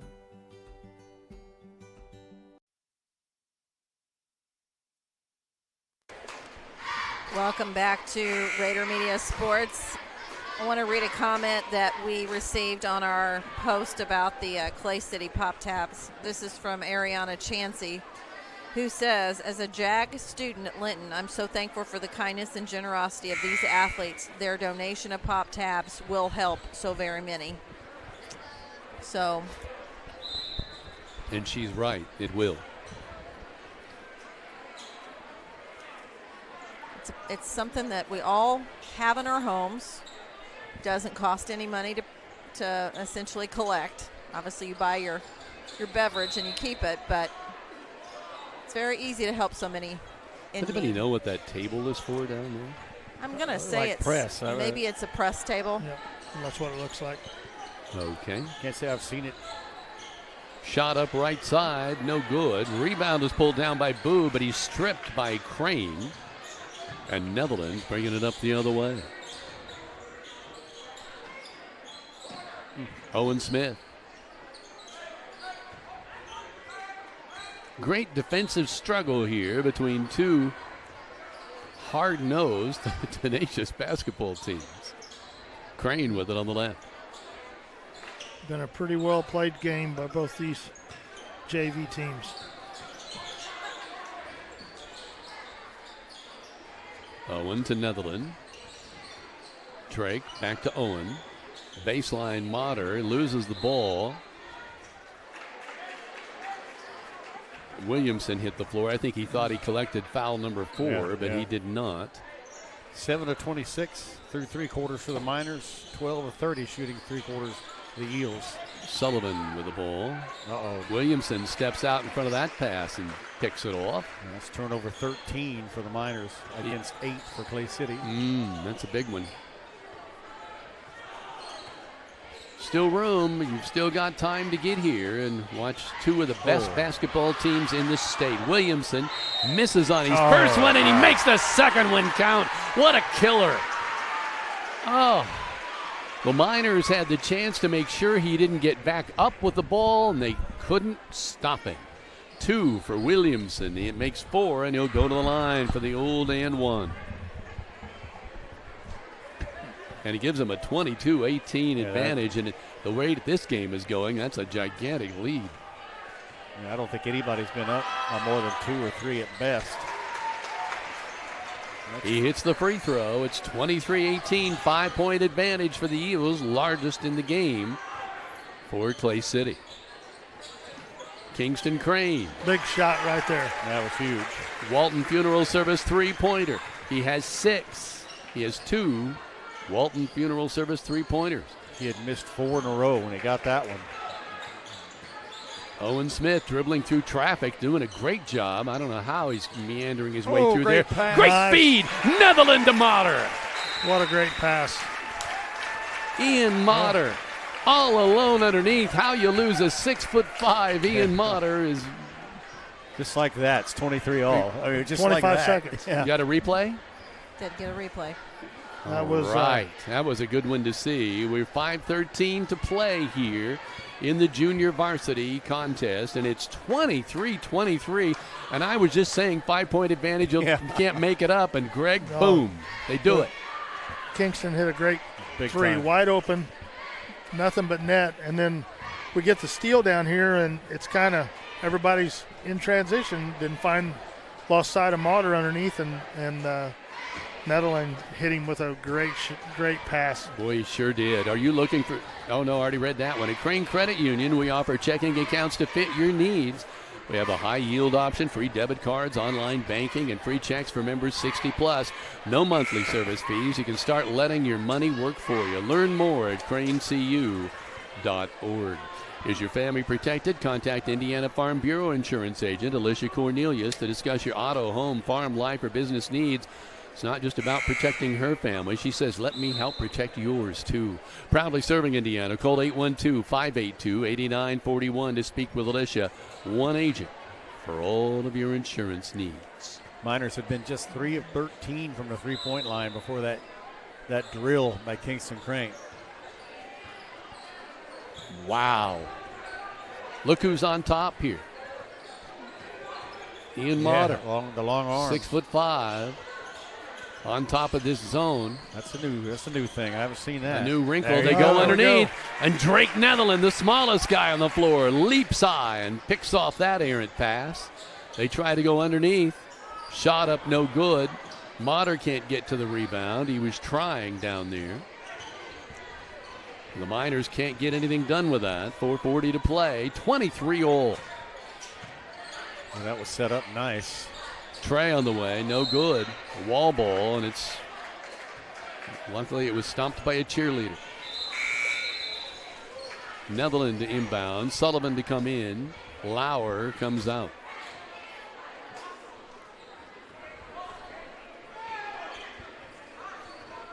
Miners, things kind of heating up a little bit here in this fourth quarter.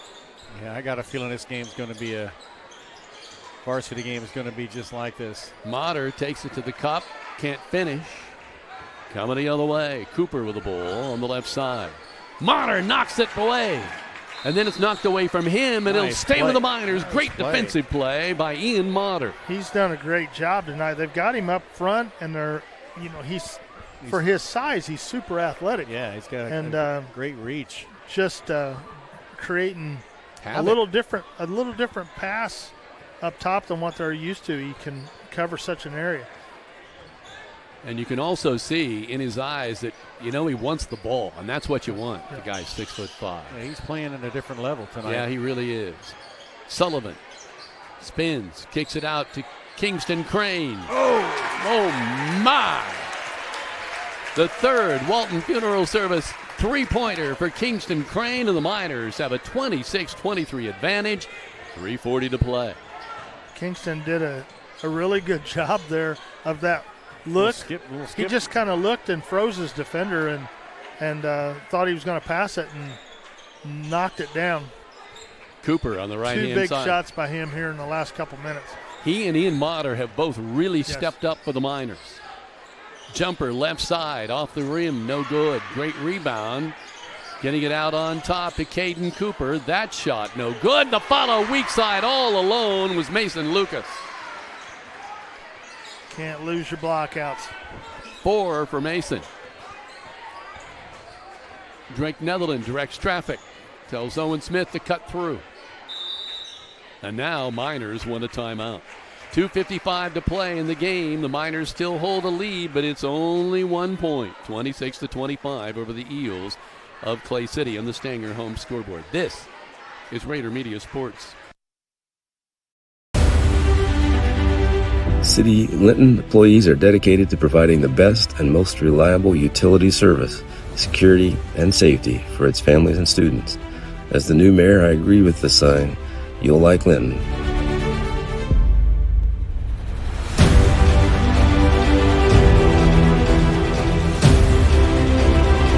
But you'll really love our Miners.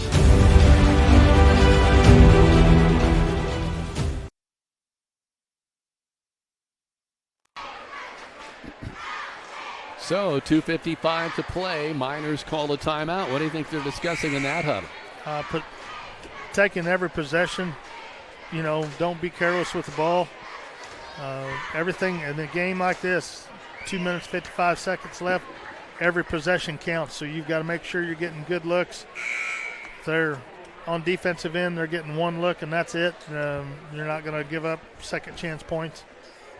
Boy, I love the move that both you and Big D have been talking about, and that's putting Ian Motter at the top of that zone. Who'd have thunk it? But at 6'5", his agility, he's able to get something done out there. Yeah, he moves really good for somebody his size.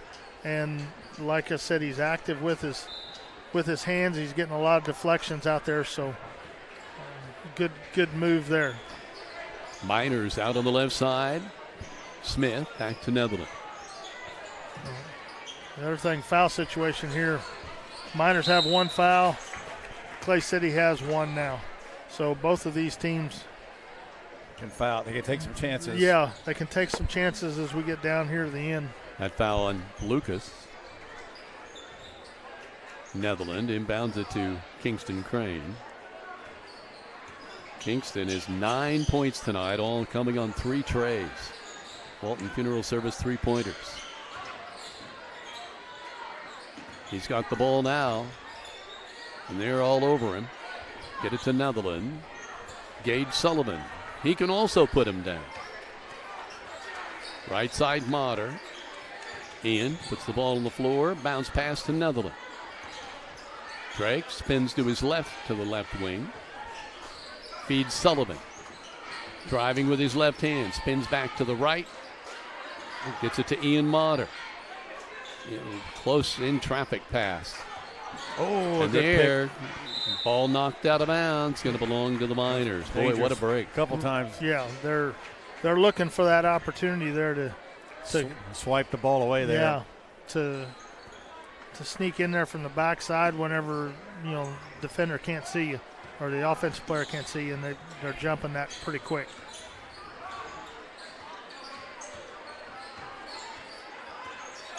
Motter. Netherland. There he is. A runner, no! Williamson cleans off the board. Going on the left side is streaking Wyram, but no, he stepped out of bounds. Wow, that's 8 turnovers this half, 12 overall. Miners have done much better. They just have 4 this half. I can't tell you how many of those court awareness we have seen where they're moving with the ball so quick, you don't even have it. Nice handling. Yeah. Netherland with it on the right. Kingston Crane all alone. And he makes them pay. He is 12 points, his 4th. In a zone now. Walton Funeral Home Service 3-pointer. Wyram tries to answer, and he does. Big answer. Second Walton Funeral Service 3-pointer for Braden Wyram. Things heating up. 29-28. Miners by a point. 55 seconds remaining. Clock running, and there's a steal. They could get the lead here if they can get the ball there. Oh, he's on the line. Stepped on the line. Miner basketball. What a break. Oh, your fans. They don't like it. Clad in purple don't like that call. Netherland actually caught that thing. Kingston Crane, left side. Sullivan. Back to Owen Smith, right side Kingston. Inside Motter. Spins around, tries to shoot at Williams. No, I thought it was Williamson. Technical foul. Technical foul. Oh, my. That might have been on Williamson. Yeah, I don't think the foul was on Williamson. No, it wasn't. It was on number 30, Alex Edwards.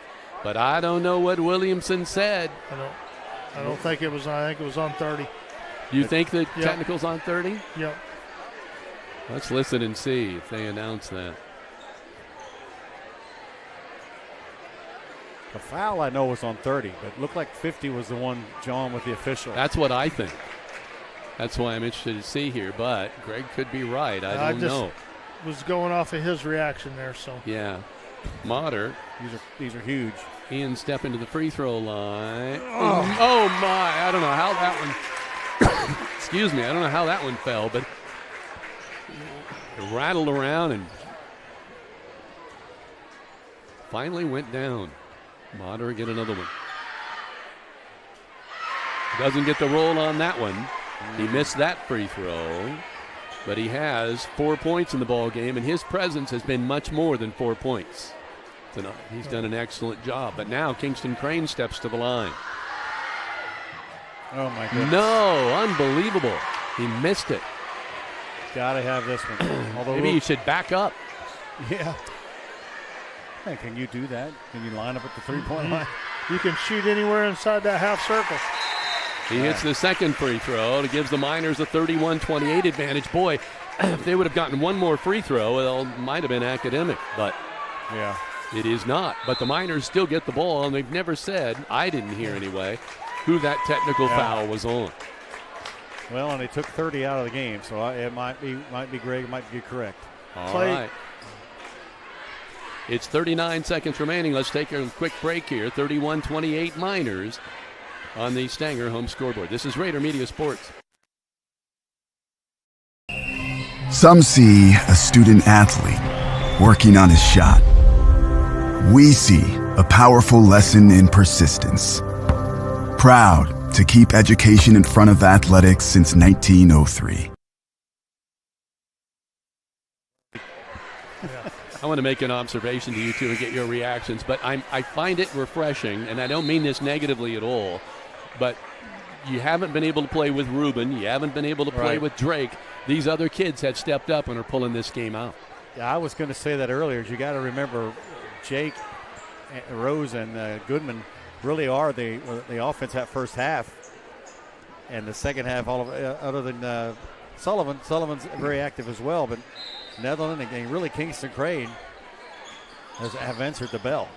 Again. Uh-oh. Oh, they call a foul there. Sullivan has a chance to go to the free throw line. Boy, not much time ticked off that clock. Yeah, he doesn't go yet. They got one more foul. Oh, okay. Foul to give here, but. Well, you don't call that foul for a while and the elbows start flying, but, I mean, he's getting hacked. Kingston Crane, probably no one they would rather have at the free throw line, but he missed. He went 1 of 2 the last time. That's 4 fouls. No, that would be 5. 4 was, I'm sorry. On Lucas himself. Oh, okay. He's got to hit one of these. He's had a. Harrison James getting ready to check in. Had 3 points at the half, so it's pretty amazing second half. 32 seconds is a long time. Yeah. There's a lot can happen, as we've seen already in this game. Oh, my, misses again. 13 points for him so far. Miners are 3 of 8 from the line tonight. They are what now? Say that again. They are 3 of 8 from the line. That was the most important one, though. 32-28, 30 seconds now remaining in the game. Miners with a 4-point lead. Wyram falls, nothing called. I thought there'd be a traveling call there, but no. Boo with a shot, and it's going to carry him off the back of the backboard, out of bounds. A little panic there, Greg. Yeah, I think so. Again, the one thing I hate about the three-point line is that, we rely on it too much in some situations. They just needed a 2-point basket there. Yeah, plenty of time on the clock. I think once Wyram lost his footing, that play went and it got a little bit out of there. Obviously, there wasn't no set play there when it goes haywire like that. But I think you just understand again there, not faulting the kid. He took a shot that was open. It wasn't that it was a bad shot that way. Let's see if Drake can hit both of them.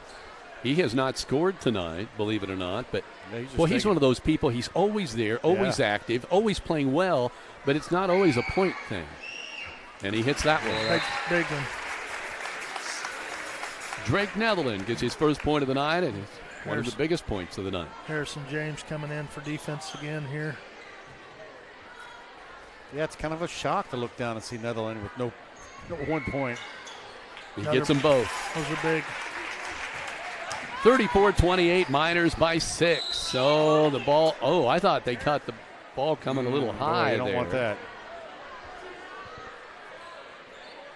Foul on Harrison James, I believe. Yeah, he's coming in for defense. And of course, we had plenty of fouls to give there, so that's not really necessarily a bad play. Right, 2 fouls. Go underneath, knocked away by Motter. He thought for sure it went off Williamson. Yeah, I bet Williamson has not seen in the JV level too many people at his bigger size. than him. Yeah, that's exactly right. He's 6'2", but the Miners have a few people. Sullivan's taller than that. Lauer's about that height. Wyram with a shot, no good. Owen Smith pulls down the rebound. And there's a foul called there. With 3 ticks remaining, it's academic now. This ball game was 23-18. Yeah. Clay City. And we were talking about we were worried about the lead being at 5. Yeah, and Miners have put up a bunch of points here in a short period of time. Owen Smith with only 2 points tonight, but he has a chance to double that up here. Hits it. He's one of those that quietly comes out and performs every game. Yeah. He really does. He's steady. I think you know what you get every night with him. He knocks some points down. He plays defense, does all the little things. Like nailed 2 free throws, cold-blooded. I mean, that was he just nailed them. 7 of 10 in the fourth quarter. In the shot at the buzzer goes awry. The Miners win it, 36-28. Will this be indicative of the game to come? One of the biggest games in the state of Indiana is coming up. Stay tuned for the Jordan and Vaught Insurance pregame show as the Linton Miners host the Clay City Eagles. This is Rader Media Sports.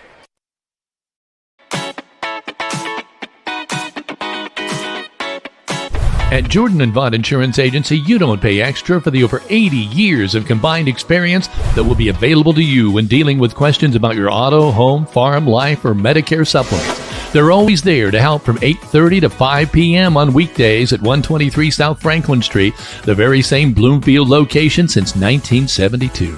You may not realize the value of experience in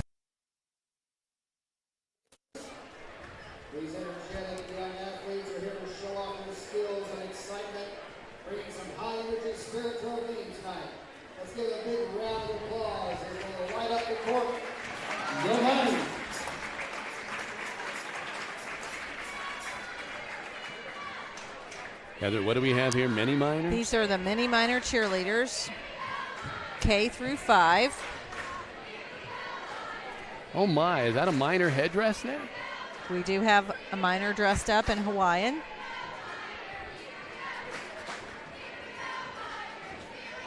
The Cameron Lancaster number 61 jersey on.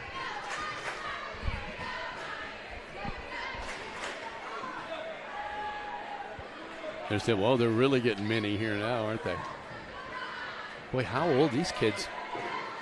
Are those elementary? Well, they're pre-K through pre-K through 5th grade, so it could be 3, starting at 3 to 4, depending on the age. Yeah. That they start. Go Big Blue.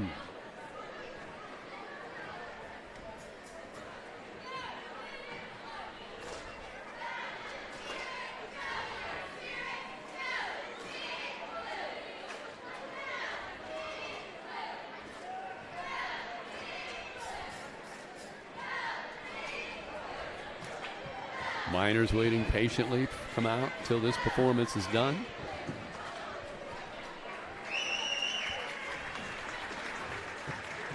Oh my gosh. Those somersaults are nothing.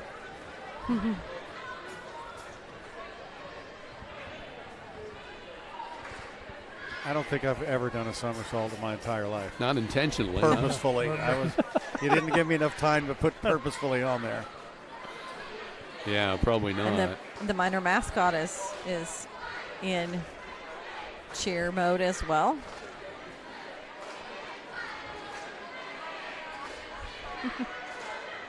I love the fact the basketball team is huddled up, just watching patiently. This is the girls' time.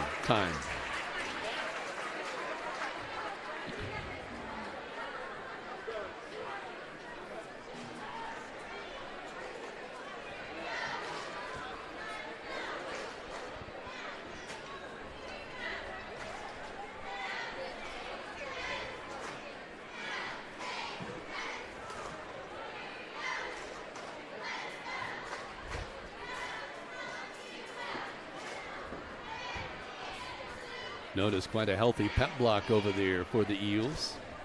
Yeah, formulating. They've got some interesting signs going on ready. Over there. They're ready for some battle tonight. We won't read them. They're laying down the I gauntlet. already read one of them, man.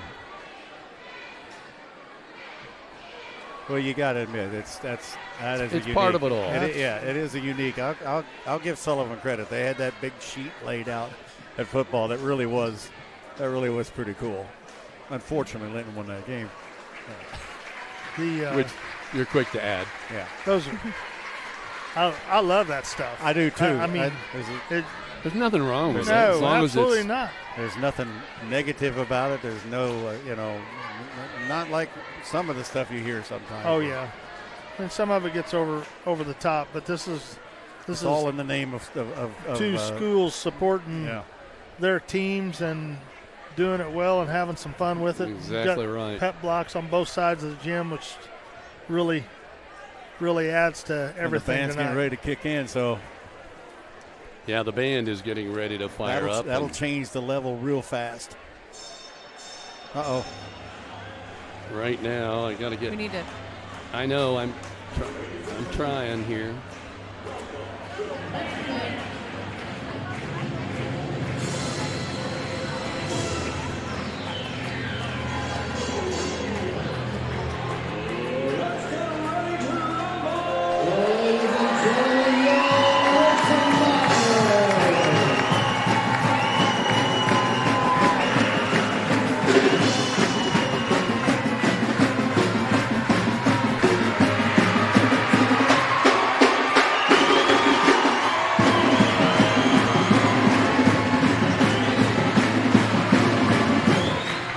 By the way, the Eels have taken the floor as well. Both teams have taken the floor at the home of Minor Pride for tonight. Two of the top basketball teams in the state of Indiana will be battling it out.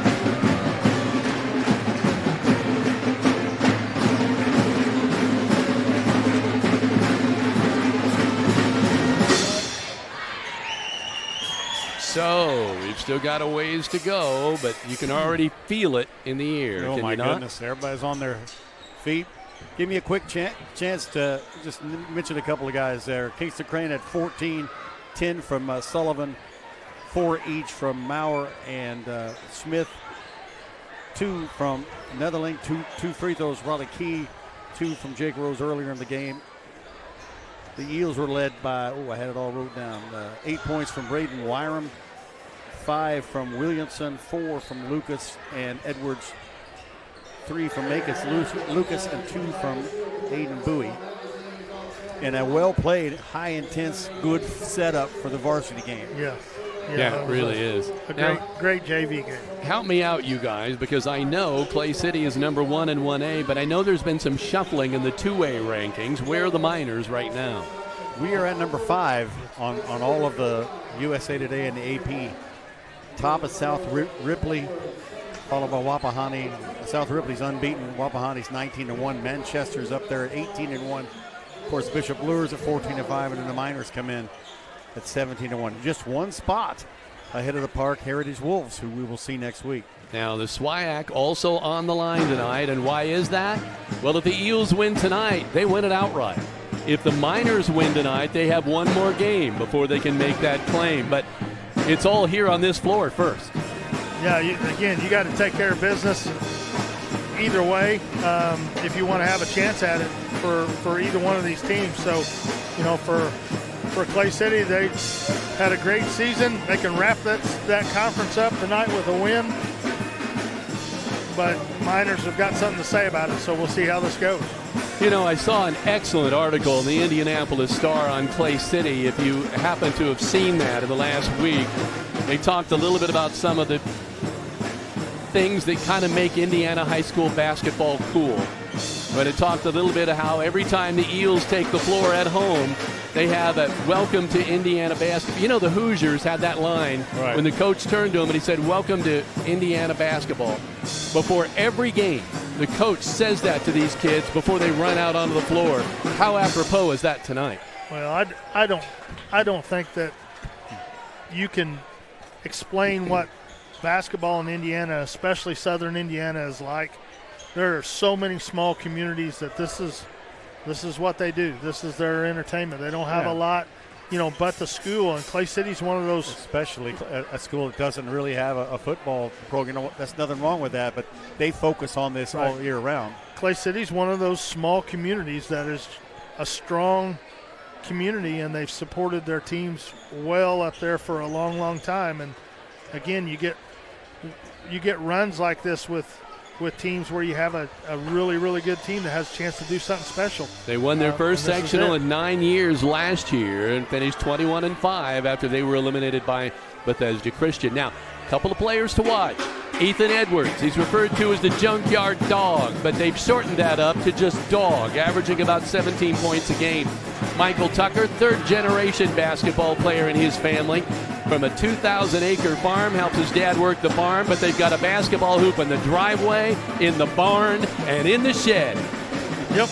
No matter where you are. That's a pretty common occurrence. I love that stuff. We had one on the side of the barn growing up as well. And if you live in town, there's one on the street. Yep. You got a car. Got to move it out of the way. You got to yell car. That's right. Coach Ames teaches 6th grade, but his wife also travels with him and with the team. She keeps the scorebook. Yeah, Coach Ames has been a really good coach up there for a long time. He coached the girls for quite a while and then moved over to the boys. He's had success in both programs, and as I said, a teacher in the school system up there as well. Kind of they did like a turnaround where he came on in 2019, won 10 games. And then in 2022, 9-14. But since then, 23, they were 17-7, 21-6 last year, 17-1. You can't help but notice probably a lot of these seniors were part of that program changing sophomore year that they came around with. And Coach Britton is 205 and 98, and he's had great success at Linton too, 18-5 last year. Just going to be a great battle. These two teams are just. They probably have had this one. I know Clay City's had to have this earmarked. For coming into this section. This is their, they got 3 more games to go, and the Miners have a very tough out for the remainder to go. This will be a good test for both teams to see the kind of pressure and probably more importantly, the atmosphere you're going to see in sectional time. Yeah. Greg, now you watched them play the other night. What brand of ball how do they play? They can play any brand they want to play. They've got that kind of talent and that kind of depth to be able to do it. You see a lot of 1-3-1 out of them and half-court set on the defensive side. They do play a little 2-3 and some man, but then they'll put pressure on you full court. They'll do a 2-2-1 full court press, and they just really like to dictate pace. I watched them push the ball in transition, get it up and down and get their shots. I've seen them pull it out and be patient and run half-court sets. So I think they're equipped to pretty well handle about anything that anybody wants to throw at them. But, for Linton, when the Bloomfield game with them was really, really a good game. And it came down to the wire. I think Blake Neal had a free throw there to shoot to, I think, tie the game and missed it. But that was a barn burner of a game. I expect to see something very similar to that here. And again, for Clay City, I think they're taking that next step, that evolution in them as a team to make that run. It's okay. We had a great season last year. We won the sectional, but I think they found out, hey, there's another level to this that if we're going to compete, we've got to step up. And I think you've seen them do that all off season, and then this year, everything there on their radar is it's Linton sectional or SWAC title game. That's a big game, but that's not the big goal on their schedule, and that's to make a really deep run in the state tournament. Greg said something earlier before the junior varsity game, and Big D, I'll have you respond on this one. Greg said they can come at you in waves. I have 2 starting 5s here basically for them. I mean, they have their starting 5, but then they have a whole second 5. Yeah. So that's about as deep as any team we've seen when they can come at you with 10. You see a lot of rotations. Yeah, we're used to seeing that with Linton, but now you're looking at a team that. Well, even Linton only goes about 8. Yeah. This it'd be interesting to see how many of these guys play. The fouling won't be a problem. That's why I think that the intensity will be notched up a little bit here. Just a comparison as we see some of the teams we've both played. That Bluefield game with 68-64 came down to the wire. We've had both sides down to the wire both times. Linton won one, Bloomfield won the other. Both teams have faced West Vigo and won handily. Both teams have faced North Davies and won. Actually, they beat North Davies 44-24. We won by 6. Eastern Green 56-30 for them, 60-44. Trying to look for some teams that really all of these games are ones that you would have expected them to win. But it looks like whenever Clay City took care of business, they really took care of business. When the Miners were involved in a few tussles. I'm looking at this, and I'm seeing about 14 kids on the roster, and I'm seeing like 11 of those being seniors. Yeah. That's incredible. I don't think I've ever seen that before. This is Big D and I were talking there before the game, before we went live. Just the amount of numbers they have on their roster tells you all you need to know about the strength of their program up there right now. They've got an entire freshman C team here. So they're getting these 8 players. Yeah, and their program is in great shape. It's been building for the last 4 or 5 years with this group. And what you can see is watch that JV team go, and you go, hey, there's some kids here that'll be stepping into some of these roles this next year as well. So they're set up to be good for quite a while. Heather, there's other stuff going on here besides basketball tonight, though. You want to talk a little bit about that? Well, obviously the student pep block for Linton is in their Hawaiian gear. They gave a challenge out to students to be able to come, and if they sit in the student section, they were given the opportunity to have some pizza. They're giving away some free prizes. That's where they all are. Obviously, the student block at Clay City is dressed in their neon, so they are pretty excited as well. But one thing that we were pretty touched by tonight before the start, I guess it was after we had set up, is one of the coaches came up from Clay City and said, we've got pop tabs that we want to bring. We saw this advertised on your Facebook page and in broadcast, and they had 9 boxes that totaled, all in all, it totaled about according to the coach, it's about a 55-gallon drum. And I'm putting up a picture here of those students that came to bring them to the Linton-Stockton JAG program. The nice thing about this is that I think it shows, even though this is a huge rivalry, they've decided to share some love with Linton. The coach had mentioned, Kevin, you mentioned the article with the Indianapolis Star, and we had saw where the coach is a 6th grade teacher at Clay City. And when he was teaching 2 years ago, he had a student by the name of Keaton Jackson who is currently undergoing some cancer treatments, and he's now an 8th grader. And so he just kind of got choked up a little bit when he was talking about this, about how, it's time to everyone kind of come together. He's got a big scan, and prayers are what is needed. So we want to say thank you to the Clay City for supporting the Linton-Stockton JAG. Here's the back of the shirts. I was able to grab this picture real quick during warm-up. All of the Clay City members on the floor are wearing Keaton Strong shirts. And so it just shows you it's more than basketball. Heather, I love when you bring other stuff to the forefront like that, and stuff that we need to know about, because we've said it with Sullivan, you can have a in-your-face kind of a rivalry, but when help's needed, where do you go?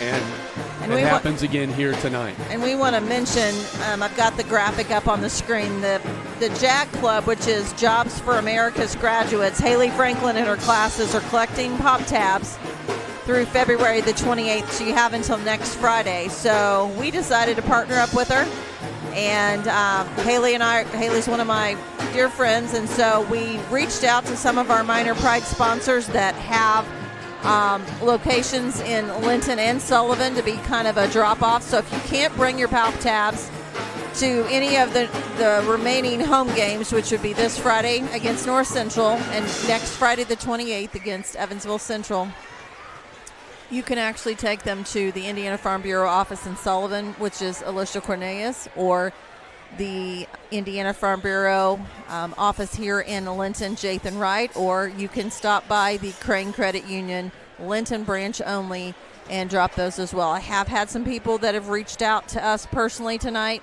during the broadcast asking if they can drop them off to us, and we will gladly accept those, but you're probably going to be able to take those to one of the 3 locations quicker, just based on our schedules being all over the place. So all of these tabs go to help the Ronald McDonald House. And do we need to say anything more? Because you can really make a difference in a child or a family's life. Correct. So we're still a good 6 minutes away from the start of this one. The band is playing, and folks, it's about, 95% full. We're going to take a quick timeout, and we'll be back with you in just a moment. This is Raider Media Sports. Got to get it in the air. Shot up. Oh! It's a three-pointer. Jackson Miller calls the big shot. Bingo! Oh, my God. We thank those Raider Media Sports sponsors who make our broadcast free to view for those at home, abroad, and who watch on the replay. Whether you're a Minor Pride sponsor,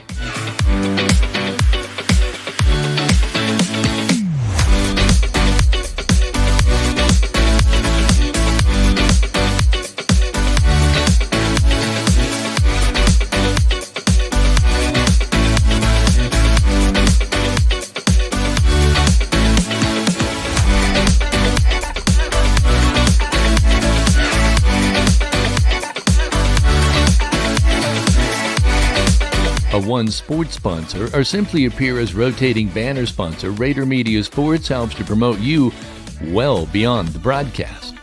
You appear in many live broadcasts each game night, but many rewatch after the final buzzer or horn, giving you increased exposure for years to come. You're listed on each sports web link on RaiderMediaSports.com, giving visitors the opportunity to hyperlink directly back to your business website or social media page. Game Day social media graphics list your business or name as another reference to you. And we're developing additional ways to give extra promotions to our Minor Pride sponsors even after a signed contract, all free of charge. Reminder, 30% of all sponsorships received are donated directly back to Linton-Stockton schools. The remainder is used for IHSAA fees, our Minors Broadcasting Student Club, scholarships, equipment, travel out of town, and even out-of-state games, and donated back to other causes within our community. Getting through, they break out in the open. Can they do it? Come on, Jesse. At the 50. Run, Jesse, run! Oh, yeah. 30, Go, 20, 10, 5. Touchdown, oh, mama! So what are you waiting for?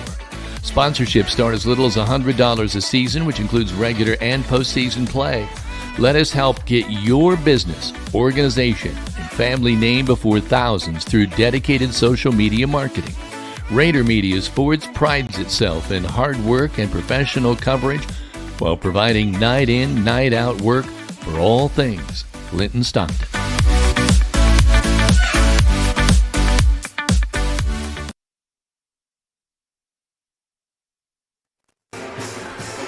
The band is playing. The Eels have taken the floor. It's Chicago, 25 or 6-4, entertaining the fans right now. And I think the Miners are taking the court now. Let's listen in.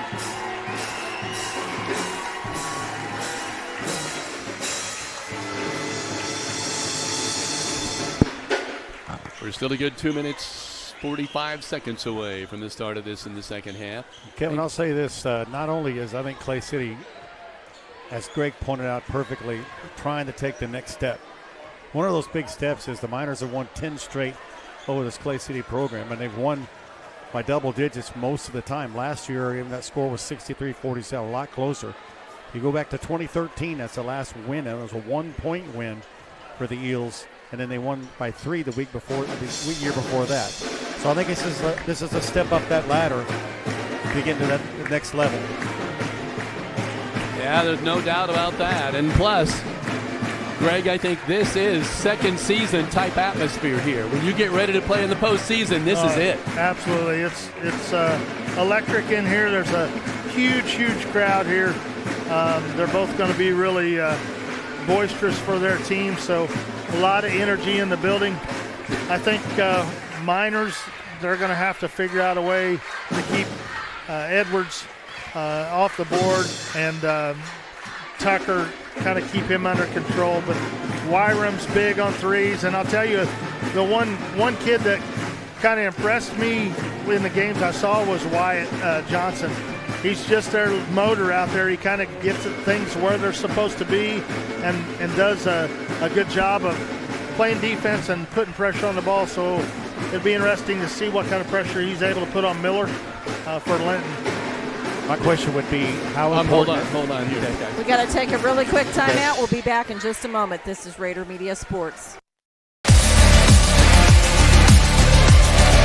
Whether it's the classroom, the field, the stage, or the court, it's time for another production of Raider Media Sports, home of the Miners, on the Champions Network of the IHSAA.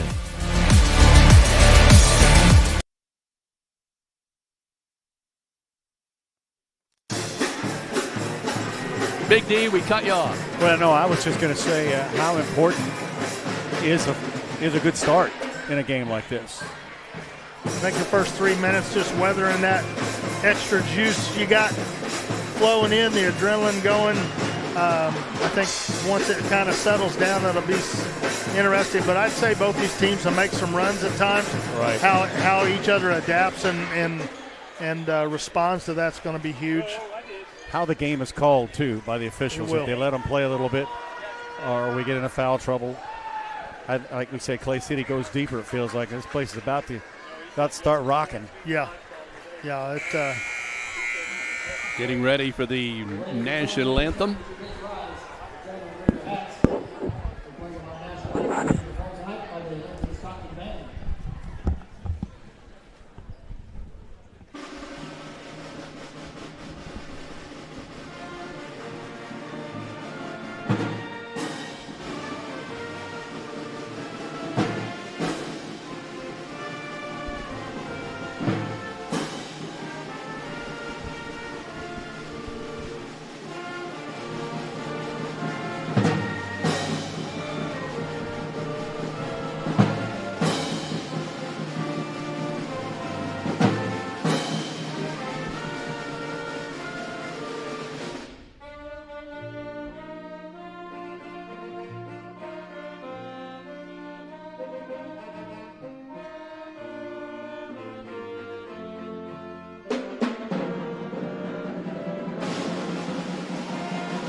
Boy, you look across this gymnasium, I don't think it's been more. We've seen the crowd this big all year long. Ladies and gentlemen, welcome to Linton-Stockton High School for tonight's varsity contest. It's a SWAC matchup featuring the visiting Clay City Eagles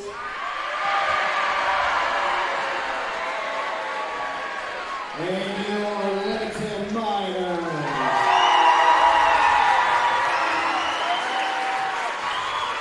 Well, we start lineup first of all with the visiting Eagles. Starting at a guard, 5'11" senior number 3, Wyatt Johnson. At guard is 6'4" senior number 13, Mason Kemp. At guard is 6'4" senior number 14, Bryce Wyram. And at forward is 6'5" senior number 35, Ethan Edwards. And at forward is 6'3" senior number 44, Michael Tucker. The Eagles are coached by Chris Ames. Starting lineups brought to you by Klushner Construction. Whether remodel or new construction, you know it'll be done right the first time, every time you choose Tony and his crew. Soak it all up. This is Indiana basketball.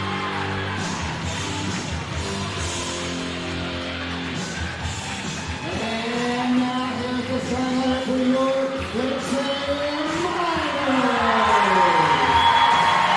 Starting now with our junior, number 3, Jackson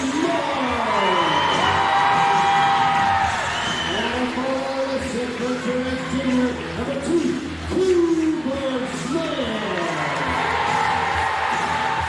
And forward is 6th grade senior, number 12, Hayden Falconer. And above is 6th grade junior, number 15, Tyler Kennedy. And above is 6th grade junior, number 11, Carl Oliver. Your Miners are co-trainers for Matt Britton.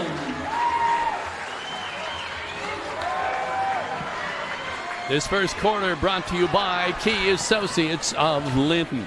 The Eels in their purple with white numerals, white lettering, Miners in all white pants, jerseys, a little red trim, red numerals, and blue lettering.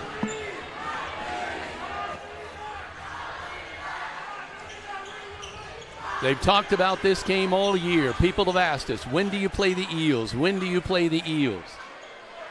Well, we're playing them right now. Jumping. Ethan Edwards, dog. I've never seen that before. For the Eels. Pass it around. You ever seen it before, Greg? No, I have not. Miners declined the opportunity to do the same thing. Oliver wins the tip. Jackson Miller. Clay City starting out in a man.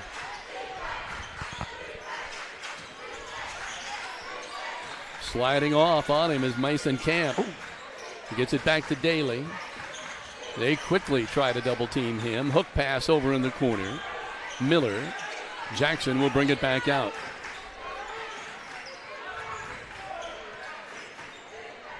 Going on the right side to Daly.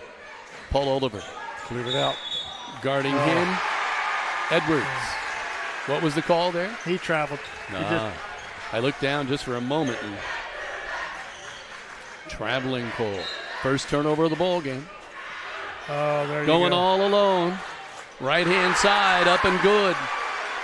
Up and good for Ethan Edwards. First 2 of the ball game, 2-0 Eels. Jackson Miller. Oliver. There's a foul on Edwards. Yeah. Edwards saying something to the ref. The ref shook his head. Yep, it was a foul. I don't think you want to see him get those kind of fouls that high up there. Just kind of got in there with a reach on it. Drop it into a 1-3-1. Yeah, 1-3-1. I noticed that. They'll trap it in the corners. Can't make that. Edwards feeding it back. Going to Tucker.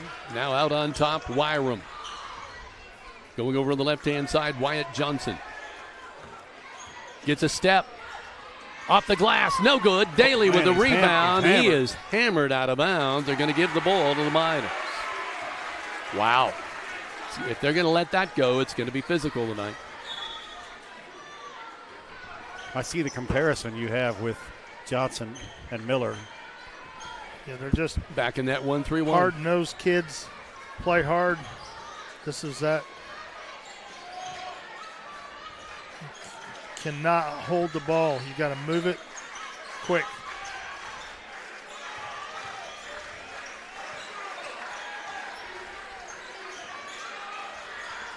Got it over the corner to Cooper. Inside Oliver. Spins. Shot blocked. Follow. Good. Rebound. Pulled out of there by the big fella, Ethan Edwards. Foul call. They got Feltner there, I think.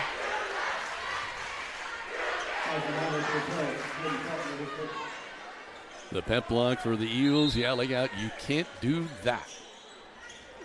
Edwards with the ball. Tried to get around 2 Miners, and he does. Feeds it out to Mason Camp. Camp coming down on the fast break. Feeds it in the left-hand lane. Reverse layup. Good by Michael Tucker. 4-0. Eels. Daly. Try to get it into Paul. Can't. Stolen. Coming the other way. On the break. Easy bunny. Great feed to Michael Tucker. He's got 4. 6-0. Eels. Miners got to stop the bleeding. 3 big turnovers. 3 big layups. That's all they've scored on. They've Those not looping passes are not. Yeah, we've got to be patient, work the ball, move it quick. Oliver. We stand, catch the ball, and hold it. We've got to move it. Right side, Miller. Back to Oliver. Paul gets it around, goes to Cooper Smith. He waits and puts it in. Great feed by Oliver. First basket for Cooper Smith. 6-2 Eels. Tucker has the ball knocked away. Cooper Smith knocks it up. And then grabs it off the glass. What did he foul? Cooper Smith. Holy smokes. That's the kind of stuff right there that Cooper does for this team. Does it night in and night out. Just defense. Got a replay on that. Let's watch it. Just came out of it.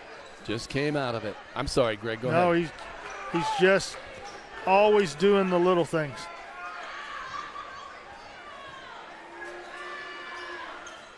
Hits the free throw. Get this. Cooper Smith has all 5 points for the Miners. Just like that, they were trailing 6-0. Now it's 6-5. Eels bring the ball up. Mason Camp on the right side. An errant throw, and luckily Tucker is able to run it down. Wyram spins over to the left-hand side to Tucker. Trying to go inside to Edwards, knocked away. Baseline, right-hand side, Johnson. Trey. Wyatt Johnson gets the Walton Funeral Service three-pointer. 9-5 Eels.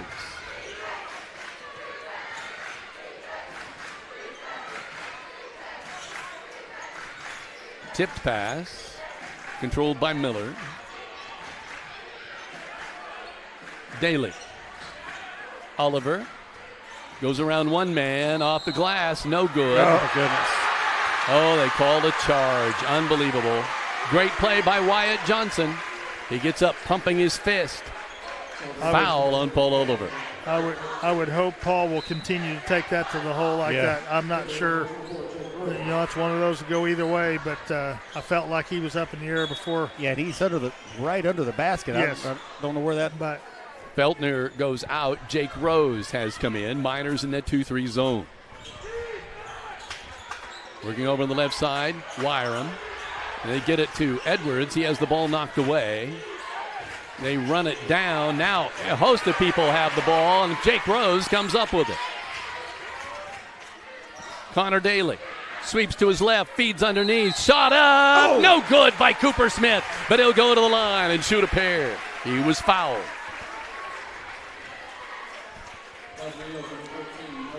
Once again, great movement and passing with a basketball. Just penetrate the defense when you get a chance, and they do it. And a lot of people going to the board there. So he's now 1 of 2 from the free throw line. 5 points so far for Cooper. He has all 5 of the Miner points. Miners trailing 9-5 early here. Second free throw's good.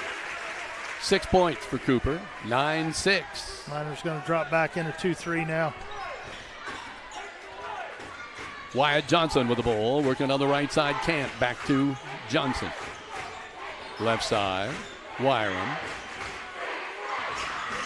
Miners are throwing a little something at them by changing the defense here and there. Johnson again, they're still trying to set things up here. Mason Camp goes to the right. He's got the ball now in the wing. Connor Daly is on him there. Hook pass goes on top to Edwards. Now over on the left side. Now in the baseline. Shot up no good by Tucker, but the follow is good. Was that Edwards? No, that was Wyram. With 2 points for Bryce. First 2 of the night. Coming across the timeline. Jackson Miller. Connor Daly all alone. A Walton Funeral Service three-pointer, and that's needed. It's 11-5. Eels still on top by 2. 2:20 remaining here in this first quarter on the Stanger Homes scoreboard. Johnson gets it over on the right side to Wyram. Now to Mason Camp. Couple of substitutes getting set to come in. One for the Eels and one Tucker Lint for the Miners. Traveled. Wyatt Johnson looking on the left side. Wyram. Back to Johnson. Back to Camp. Now they go inside. Shot off the glass, good. Ethan Edwards has 4. 13-9.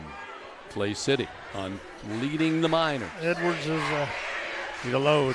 He is a load. You let him get that deep down in the block there, it's going to be hard to stop him. He does a good job getting position.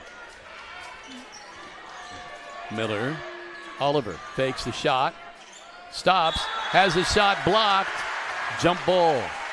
Great play by Edwards. The Eels will get possession. Paul, I think, was afraid he was going to get that charge Second again. foul, yeah, I think so. Just needs to go straight up there before he hesitated. 5 turnovers for Linton, 2 for Clay City. Wyram, right side. Tucker. Daylon Keller came in for Clay City, number 42. Left side, Wyram. Now they go over on the right to Tucker. Corner.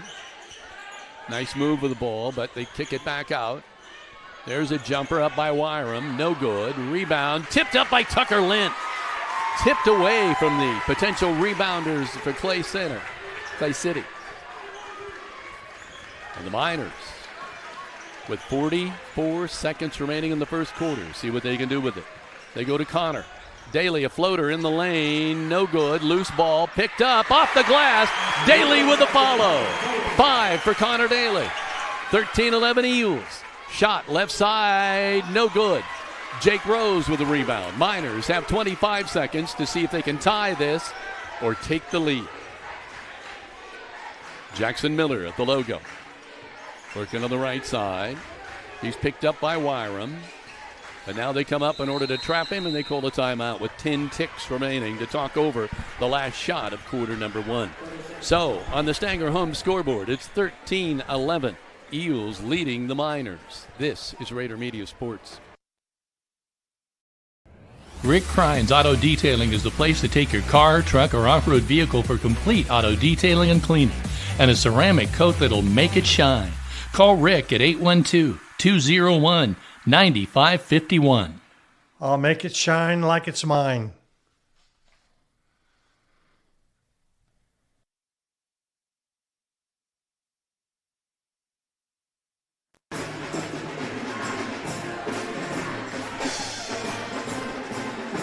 So 10 seconds remaining. Let's see what play Coach Brent Britton has decided to call here in the final 10 seconds of the first quarter. Miners trailed, remember, 6-0, and have battled back now, only trailing by 2 at 13-11. Inbound the ball, Jackson Miller on the left. Wants to drive, tries to feed it off, and it's slapped away, foul called. Number 21 who checked into the contest. And a foul to give. That is Trey Dayoff. Miller to inbound. Oh, he's got him. Rose, right side, Jackson Miller, shot no good, and that is going to do it. So at the end of 1, the Eels 13, the Miners 11 on the Stanger home scoreboard. This is Raider Media Sports.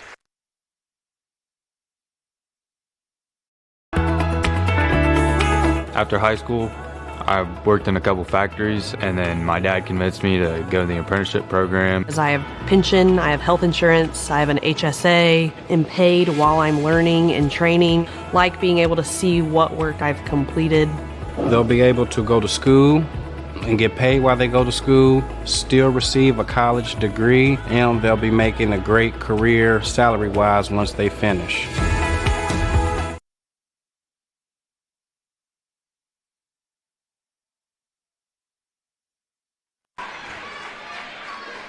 Team Ortho is Greene County's only orthopedic clinic featuring board-certified orthopedic surgeon Dr. John Hammerstein.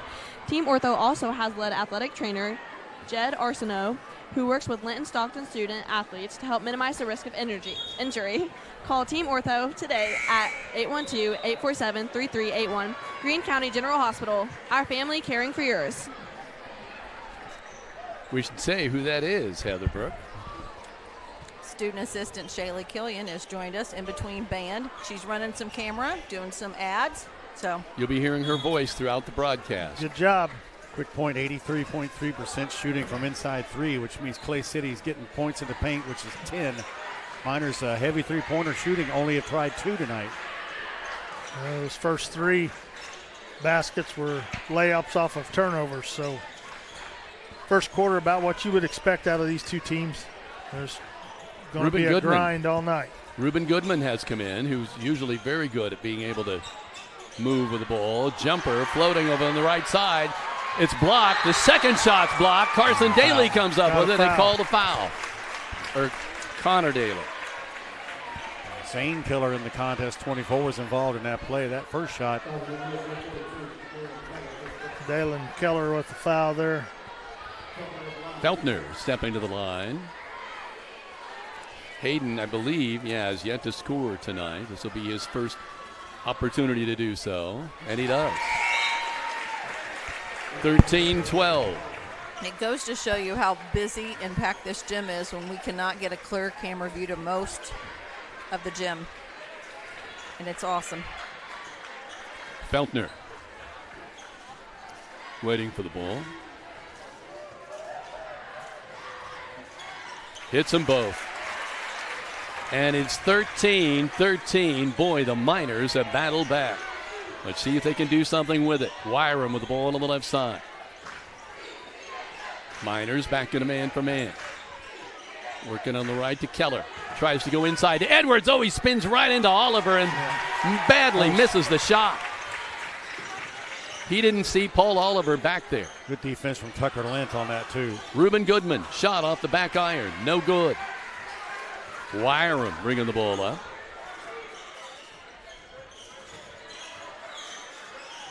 Good defense there by Miller. Nice cut move to the glass. No good. Follow up, no good. Foul call. That's 2 on Paul. Yeah.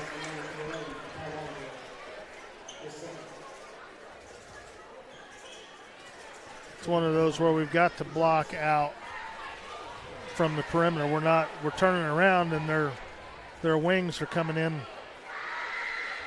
Got to block out from every spot. Carson Daly coming in. Paul Oliver will get a break.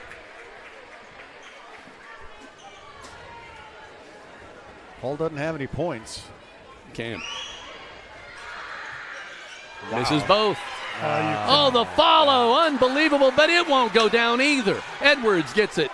Pulls it down. Camp with the ball. And they'll get a whole nother shot clock. Well, no shot clock here, but a whole nother opportunity to get those 2 points back. Edwards. Unbelievable. 4 offensive boards. Up off the glass. Shot good. Cost you 2 points, too. Nice drive by Keller with the left hand. Can't give this team second and third chances. Jackson Miller. We're back in their 1-3-1 here now. Miller. Looking at Lent. Looking low to Feltner. Back to Jackson Miller. He'll take a tray off the front iron. No good. Rebound pulled down by Feltner. The follow. No good. In and out. Unbelievable. Edwards pulls it down. It was all the way down and then all the way out. Mason Camp. Keller dribbling with the left hand. Still trying to take it in there. They're going to call a foul on Reuben Goodman.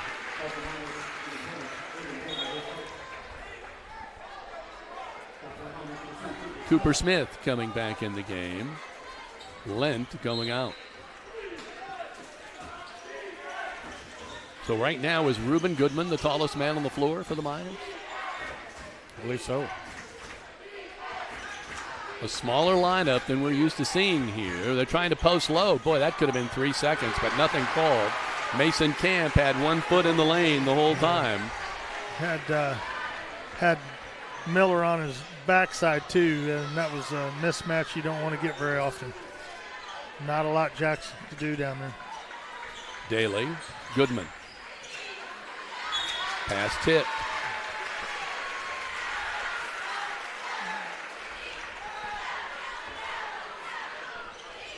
(17-13) Eels. Oliver's coming back in. Goodman is coming out.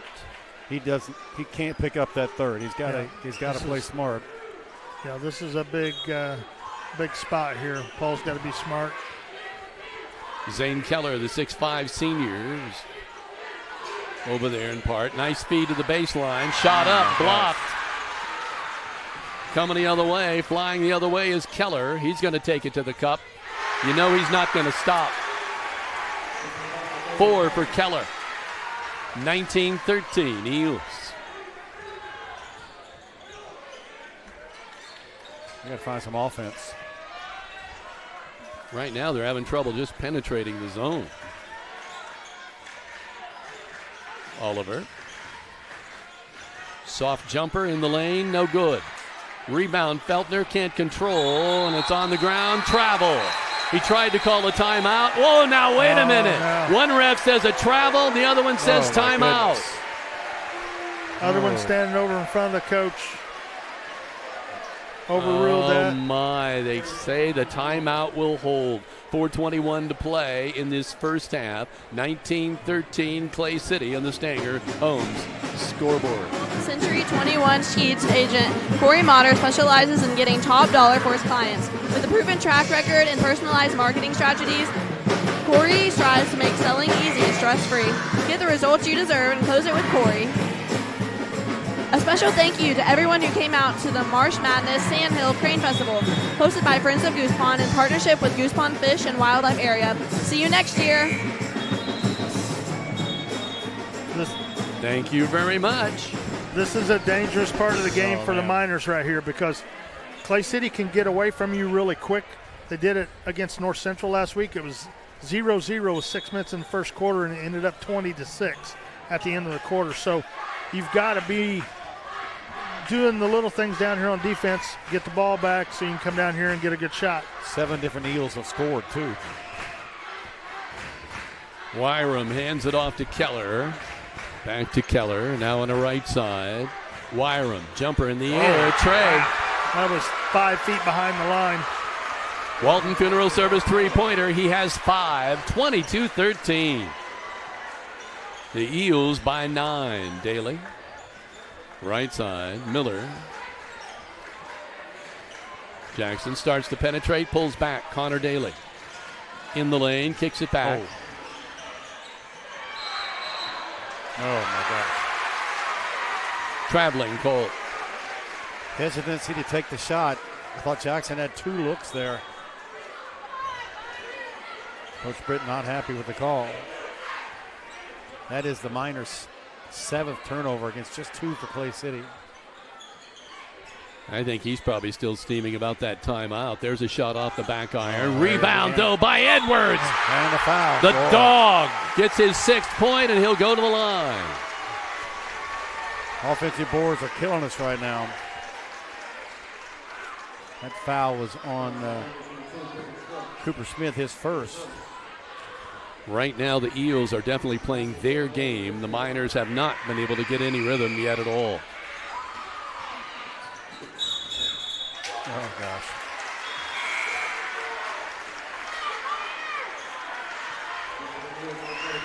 That was a long rebound. Cooper Smith knocked it out.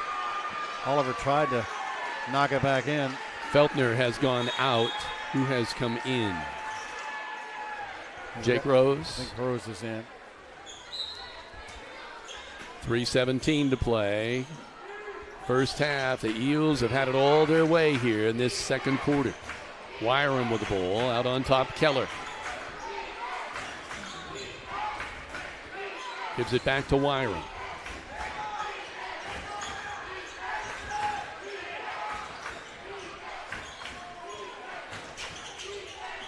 Want to get it to Keller, now inside. Shot up off the glass, no good. A good positioning there by Mason Camp on the pass. He's fouled. Didn't see what happens there. We're getting a switch out, getting a situation where we get Miller down in the block, trying to guard one of these big guys. It's not going to work. We're going to have to not make that switch and figure that out there. Keller with the ball. Traveled. Coach Britton made the call before the referee even did. Well, a little help little help there never hurts. 24-13, Miners trailing by 11 to the Eels. 2:50 to play here, second quarter. Yeah, we've only put 2 points on the board this quarter. Connor Daly to inbound. Jackson Miller. 2-2-1. Daly.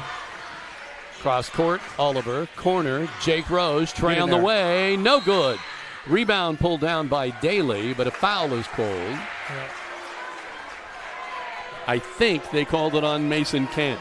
They got Camp there. I'm not sure the push-off that they're calling was on Connor. I think it was whoever he had on him down underneath there.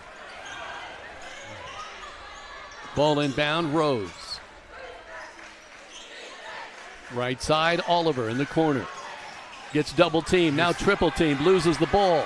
And Camp comes up with it. We're off and running the other way. Mason Camp with the ball. Takes it the whole way. 4 points for Camp. 26-23. Eels by 13 with 2:21 to play in the first half. This is Raider Media Sports.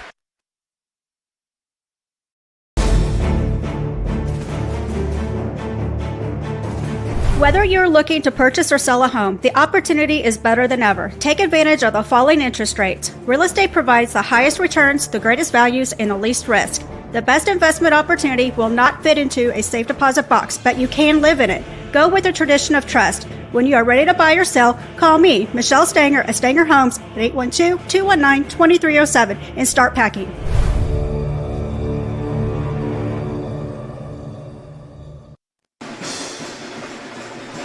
2 minutes and 21 seconds remaining here in this first half, and so far it's been all the Eels in the second quarter. 26-13, doubling it up on the Miners. Daly inbounds to Jackson Miller. Jackson will walk it up across the logo. Miners really having some trouble here. Paul Oliver comes up. They're going to double team Paul quickly. He gets the ball knocked out of his hands. We're coming the other way. Wyram feeds in the lane. They kick it back out. Shot up on the way by Hill. No good. Rebound by Daly. He has it knocked away from him and then gets it back and spins around and heads up the floor. Oliver. Oh, my gosh. That is 10 turnovers for the Miners, 3 trips in a row. And that defense is all under our skin right now. I hate to say it, but I think I did see him take an extra step there. I think so, too. Wyram with the ball on the left-hand side. Hill starts to lose the ball, able to somehow get connected with it again. Back to Wyram. Now, Keller. Boy, that looked like almost like an extra step. Hill. Wyram. Hill. Looking low, dribbling with the left hand, trying to work on the left wing. You don't want to go to sleep here. Michael Tucker. Just over a minute to play here in this there it is. First half. Get it underneath, off the glass. Bryce Wyram. 7 in the game. Wow, 28-13. Eels having it all their way in quarter number 2. Greg said you got to be careful. The Miners have to get something out of this before intermission. Trying to drive in there, and they're going to call the foul. No shot. Miners have lost their composure a little bit here and have got to adjust to this. It's a lot of game left. Just finish this half, get to halftime, make some adjustments. Come out ready to go in the second half. Oh my! Daly tries to inbound the ball to Jackson Miller, and wasn't a lot of places to go with it there. Our student assistant Shaylie Killion's heading back to the band and will be joining us in the second half. That's good. Edwards coming back in, boy, and Keller goes out. Keller really gave them some energy off the bench. But as we said, they go about 10 deep. Oh my! There's the ball inbounded. Jackson Miller runs it down. Left side, Oliver. 35 seconds to play here, first half. Movement inside, pass to Lint, and Tucker Lint gets it off the glass. First 2 in the game for the senior. Coming off the bench, 28-15 on the Stanger Homes scoreboard.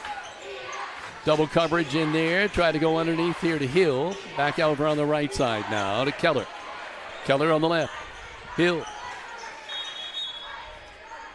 I don't know what the call was here. A timeout. I think they thought they saw something hit the floor. Let's see. I don't see anything on there looking. Nice way to set up a nice. Looks like Jackson Miller lost his shoe. His left shoe. I'm looking to see. I can't see his feet. Nope, he still got both of them. Well, he just put the left one back on, so I think he came out of his shoe. That's maybe why, yeah. He blew a tire. Mason Camp will inbound. He's come in the ball game now for Dalton Hill. We're going to give Camp the ball. Goes on the right side to Wyram. Jumper on the way, no good. And there's a foul call. Well, that's a foolish foul. Daly was fouled. Didn't hurt anything. They're just 4, but it's a long way. Yeah. But again, that's what you talk about with their depth. I mean, you can take some chances. You knock that ball loose, they don't call a foul. That's true. You just have that luxury when you have the kind of depth that Clay City has. Well, the Eels have just been phenomenal so far tonight. Court length pass. They want to go to Oliver. It's deflected. Edwards shot the other way, high off the backboard, no avail. We're at intermission. 28-15, Clay City leading the Linton Miners on the Stanger Homes scoreboard.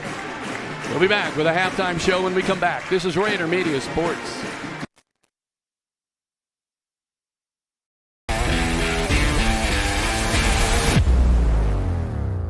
Linton Sporting Goods has an over 20-year tradition of offering Hoosiers the best in sports equipment and apparel. They feature Wilson, Demarini, Louisville Slugger, Marucci, Mizuno, and much more.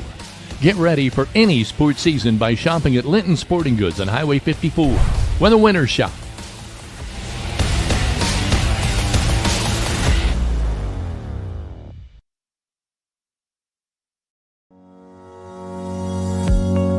Is your family protected? Contact me, Alicia Cornelius, your Indiana Farm Bureau insurance agent, to discuss your home, auto, farm, life, or business needs.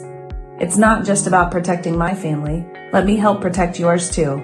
Proudly serving Indiana, call to speak with me, Alicia Cornelius, one agent for all your insurance needs.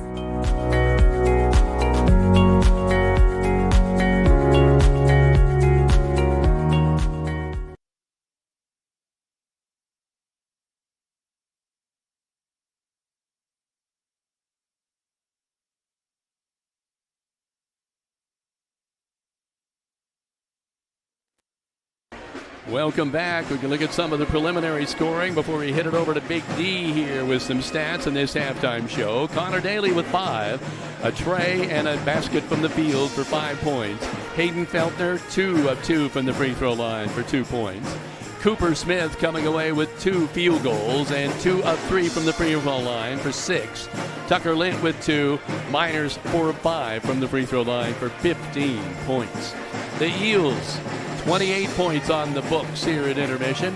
Ethan Edwards with 6. Wyatt Johnson with a tray for 3. Mason Camp with 4. Bryce Wyram coming away with a total of 7, including 1 tray. Michael Tucker with 4. Dalton Keller. Dalen Keller with 4. And then they were 0 of 3 from the free throw line for 28. So it was 13-11 at the end of 1, and that's about the time Greg Elliott said, our color man, said, you got to be careful, things can get away from you. That's exactly what happened in the second quarter. 28-15 Miners. 28-15 Clay City Eels at the intermission. When you watch them play here in the first half, you see why they're 17-1. But before Greg, I'll let you respond to that, and then we'll take a quick break and go to Big D on the stats. Hey, listen, they're really, really good. We knew that coming into it, and they'll make you pay for this stuff. I would be interested in seeing a shot chart because I'm going to tell you that they've got the majority of their points inside 10 feet. They've attacked the basket in transition. They've got second chance opportunities on offensive rebounds and put it in. They've made us pay for our mistakes. We'll hear from Big D when we come back on this halftime show. This is Raider Media Sports.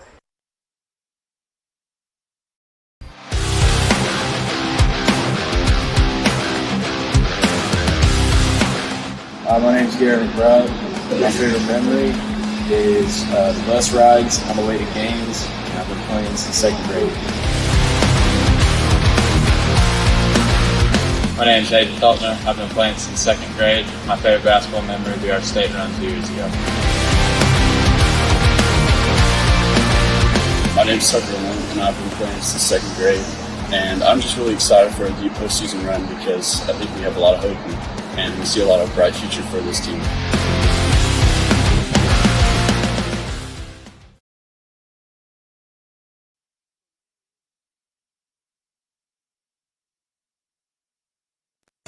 Welcome back. Let's turn it over to Big D because there's another side to this story. Big D? Well, the quick numbers to the contest. The Miners just shooting 31% from the field, 5 of 16. They've had several shots blocked. It looks like 3 of them that I have credit for. 4 of 10 from inside 3, only 1 of 6 from the outside 3. In fact, that one was the first one they took. Since then, they haven't hit one in 5 attempts. 4 of 5 from the free throw line. The Eels, on the other hand, 57% overall from the field. But as Greg pointed out, 11 of 15 inside the paint, 73 percentage. 2 of 8 from three-point land. That's 2 of 5. They've missed all 3 of their free throws. Turnover-wise, this is a big point. The Miners with 11, the Eels with just 3. Points in the paint, 22 I have for Clay City. 22 of the 28 are from inside the paint. The Miners with just 4 of 8 on the inside. And even when they get it inside, they've had a tough time getting the ball up there. A couple other things I would talk about. The Miners just shot 12.5% in that second quarter. 0 of 4 from the three-point lane. Meanwhile, 73.3% is what I've already pointed that out. Clay City shooting inside. The Miners just have 8 points in the paint. I think they've neutralized about everybody in the offense. I don't know the last time we could say at halftime both Oliver and Jackson Miller 0 points. And the wideness of the Clay City roster, 7 kids have each scored at least a basket. There's no one guy, as you mentioned, 6 from Camp, 6 from Edwards, 5 from Wyram. The offensive boards, we've been big ones from Clay City. They've got 5 of them. The Miners have had 6, but they've been unable to convert those into second chance points. You know, I must say, I have been even more impressed. I've been impressed by their offense, but I'm sorry, I'm more impressed by their defense. The Miners are totally flustered on this end. They have done a great job of doing exactly what they've done every game that I've seen, and they just are disruptive. They're disruptive in a lot of ways. They don't give you many chances. They're going to contest every shot that is in and around the rim, which they've done. They've got several blocks. Yeah, they've got a few fouls, but hey, you take that chances when you have that depth to contest those shots. And for the Miners, they have to keep going at that and go up stronger.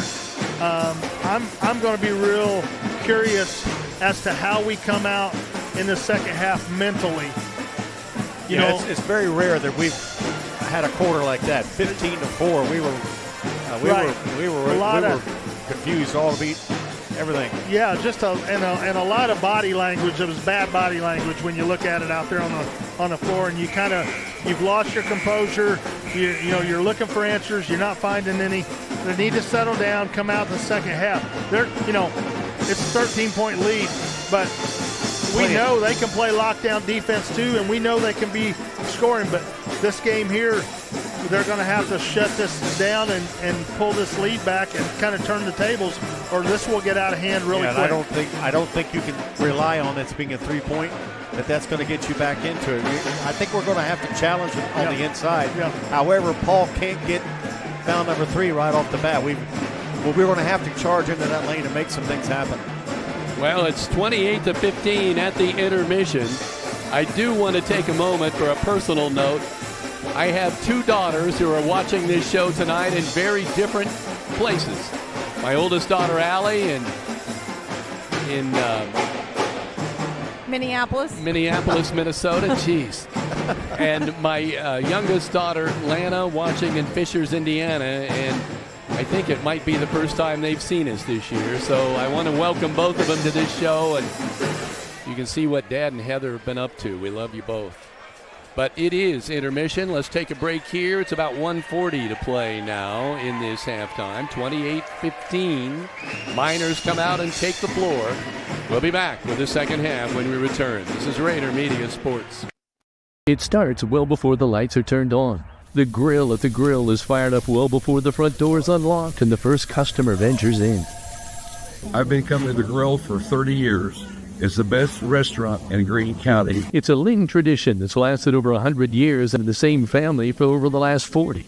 Open 7 days a week with carry out, and speaking of traditions, they have steak night every Friday and Saturday night. If you didn't stop by today, there's always tomorrow at the Grill in downtown Linton.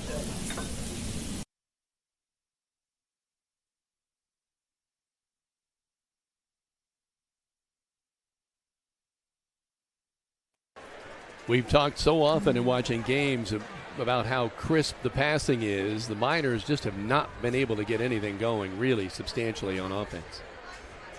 No, usually teams come out that second half break or shooting around a lot. The Miners on the bench the whole time, other than Jake Rose, and he's just doing nothing but taking threes. Coach is talking to him. That's what I mean. I mean, they're not out shooting around. They're getting talked to all the way up to the.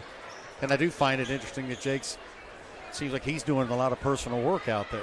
We want to give some shout-outs, as we always do, to those that are watching who's checked in on Facebook. The Klusners are watching from home. Good luck, Miners. As well as Denise Brochin says that spotlight brings a whole new level. Go Miners.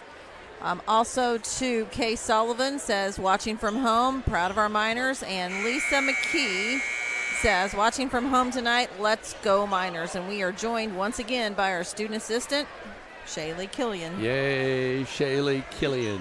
We're coming back for the third quarter. Key Associates of Linton, a sponsor that sponsoring this quarter to come. We're going to need to see a little more movement on offense in this zone, in the middle of this zone, to see if we can't create a little bit of disruption on their defense. Miners out in a 1-3-1 themselves here. Wyram. Camp. Back to Wyram. Baseline. Tucker feeds it inside Edwards. Spins off the glass, and he's got it. Boy, when he gets the ball, it's definite. It's all business. It's turning around and firing it. So strong. 30-15. The Eels have the Miners doubled up so far here. Just underway, quarter number 3. It has been all Eels in the first half.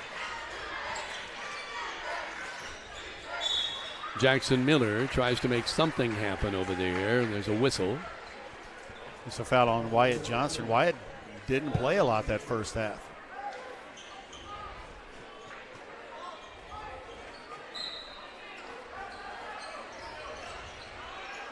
Well, they got him. Back to Paul. Oliver will take the tray. No. Lead pass going the other way to Wyram off the glass. That's the things right there that kill you. Just not getting back too quick. 9 points for Wyram.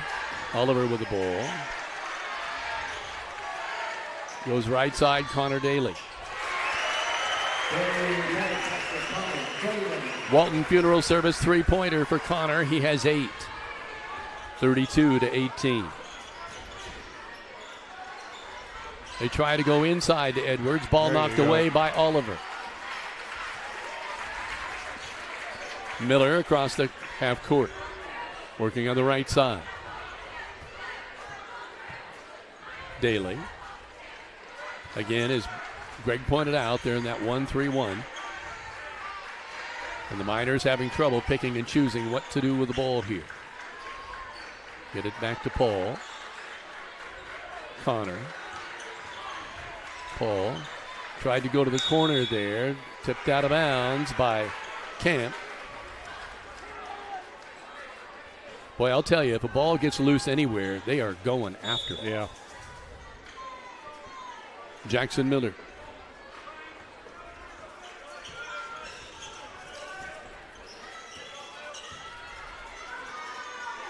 Oliver tried to go to Cooper Smith.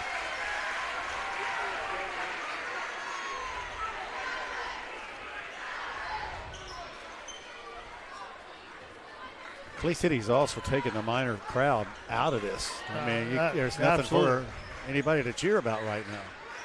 Here's the ball that's tipped. You got a man wide open underneath. They get it to Tucker. He's boxed in. He gets it to Edwards, and then there's the offensive foul. Wow. Paul drew one out there and got Edwards going the other way.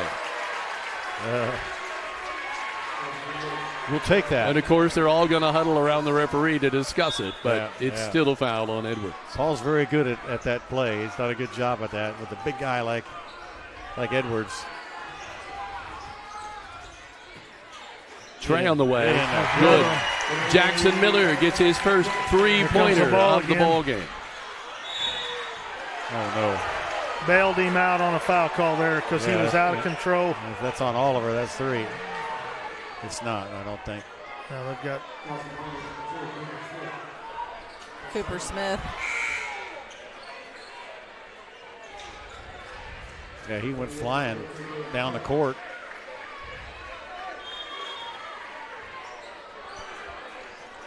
.5:13 to play in quarter number 3. 32-21. Eels by 11. They inbound. Keller tries to feed underneath to Edwards. And that pass wasn't anywhere near to be completed. Is that against Oliver? I think that's against Daly. That's his second. Yeah. Connor picking up the second foul. Got it down for a 1 on the scoreboard. Get it into Edwards. Yeah, I have him for 1 as well. Camp. Tucker. Back again now to Wyram. Daly out on him. Wyram backs it off. Goes to the left hand, switches to the left wing. Pivots around. Goes to the corner. Tucker now back out on top again. Wyram. Edwards. Uh-oh.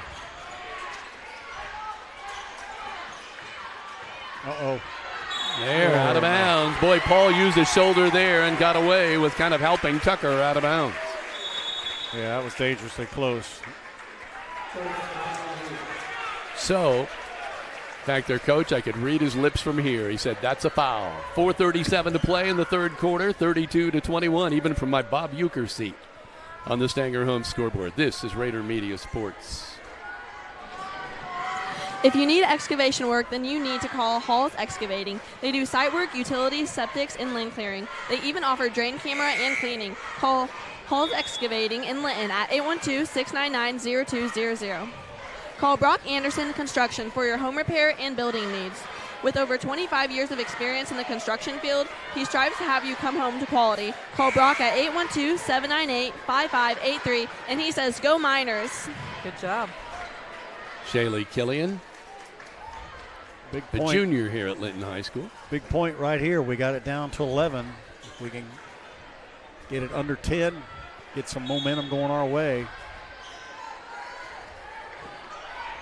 Miners inbound. Trying to get something going, trying to battle their way back into this. Oliver to Daly. Miller. Daly open for Trey. Yes.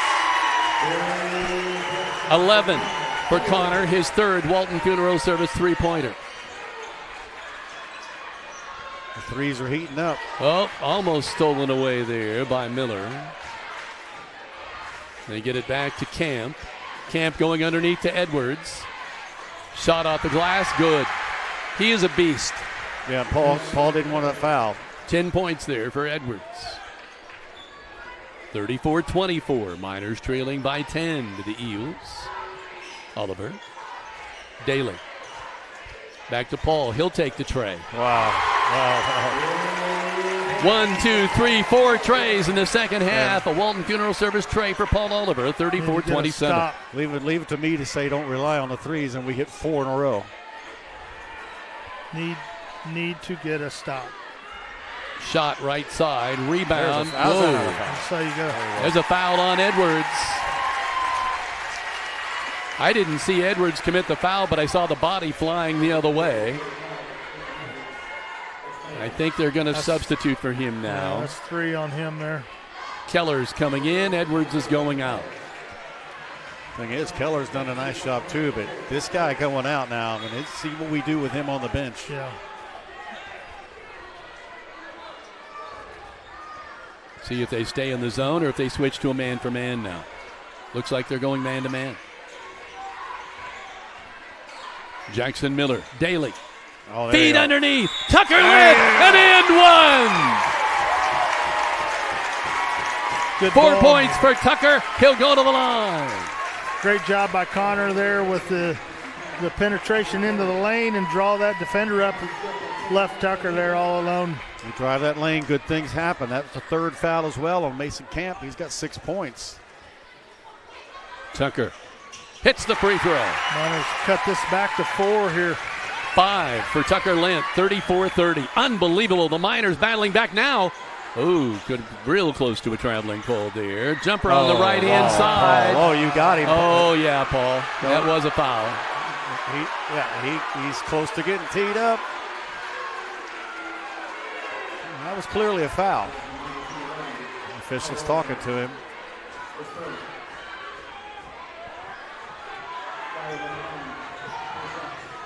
Well, that shot was way outside, too. I mean,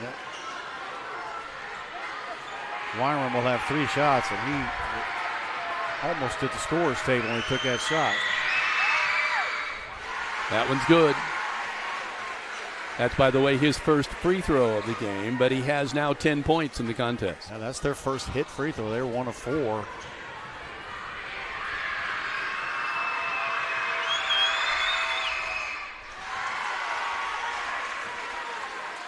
Wyram will cue it up for a 3rd.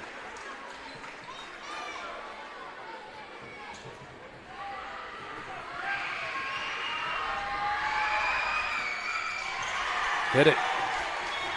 That's a kid who shot a lot of free throws. 37-30. That may Eagles on top, 2:55 to play, 3rd quarter. A key moment right there, Greg. Yeah, that was a big foul, a big momentum breaker. Miners were. Daly, left side. Nice Jackson pass. Miller, inside. Oh, Good.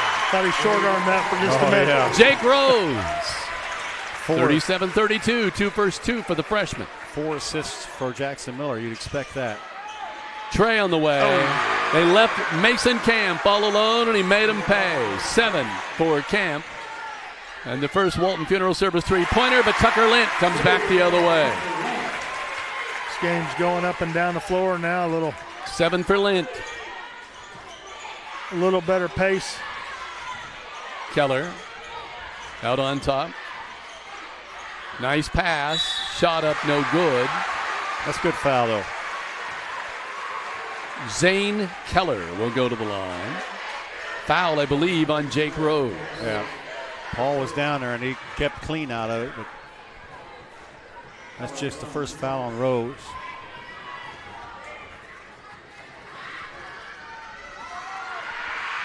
Free throw, good. Gets the shooter's roll. First points of the ball game for Zane Keller.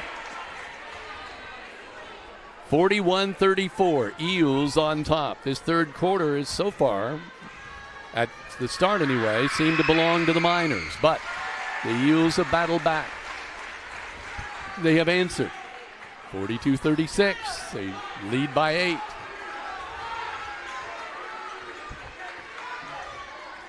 Oliver shifting places with Jake Rose. Underneath, an alley-oop to Paul Oliver. 5 for Big Paul. 42-36. There's an attempted steal by Oliver. Jumper on the way. No good. Rebound. Jake Rose pulls it out of there, but they're going to call Jake for the foul.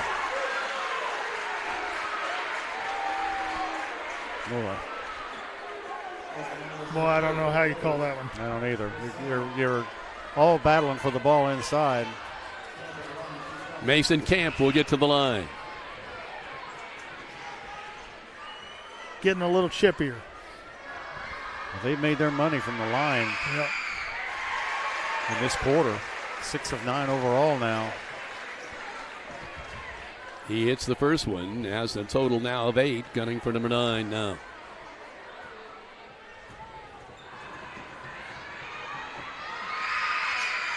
Hits it. Oliver will bring up the ball. Paul spins, feeds it back out. Jackson Miller back to Paul. Jackson. Oliver at the logo. Here in Miner country. Well, the Miners need some home cooking from this crowd. And Jake up with a shot, no good. Coming the other way. Foul, or not a foul, an intercepted pass there by Lint, who saw that one coming. He was trailing and stepped right into the passing lane.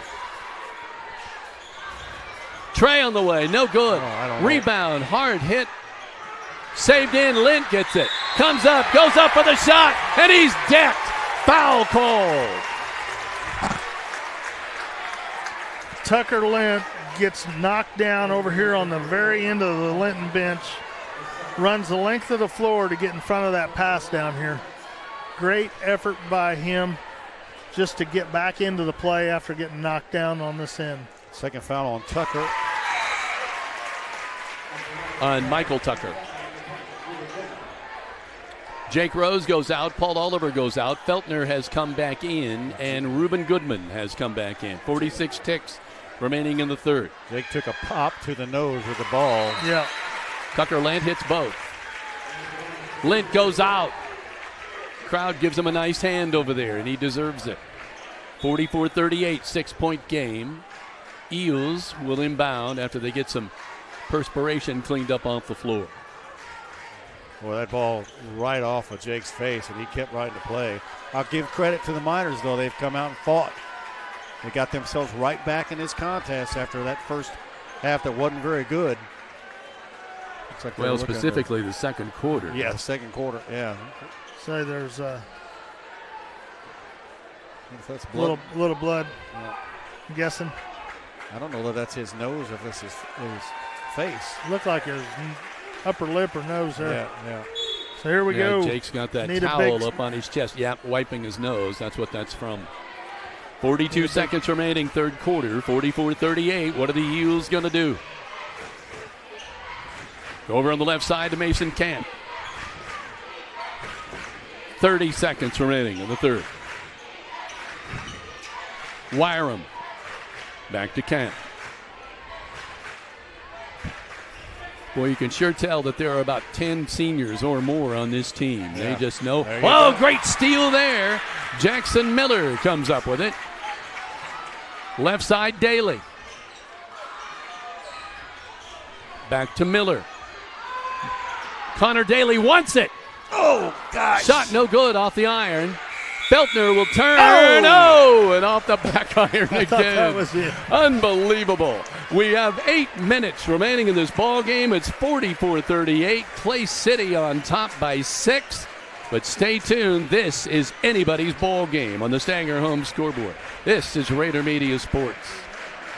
Team Ortho Foot and Ankle Center is home to board-certified foot and ankle surgeon Dr. Matthew Parmenter, who has more than 35 years of experience treating patients across southern Indiana. For more information, call Team Ortho at 812-847-3381. Greene County General Hospital.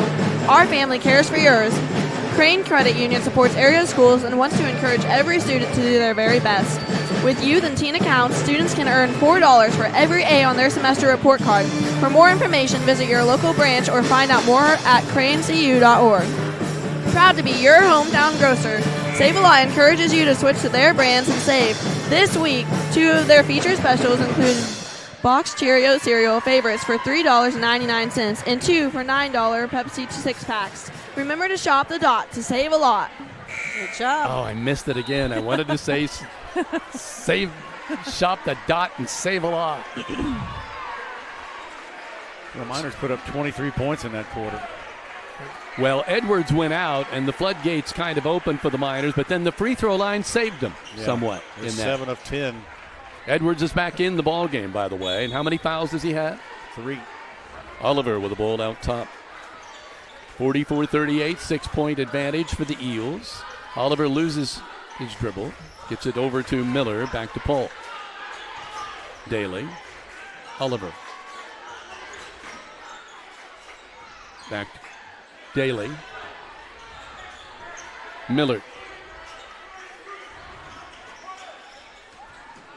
Almost an errant pass, but Miller runs it down. Oliver on the left wing. Daly out on top. Miller on the right. Oliver.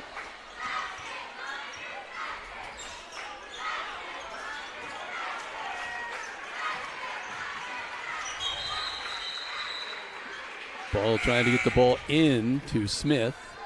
Couldn't make it happen. Reuben Goodman going out. Feltner coming in.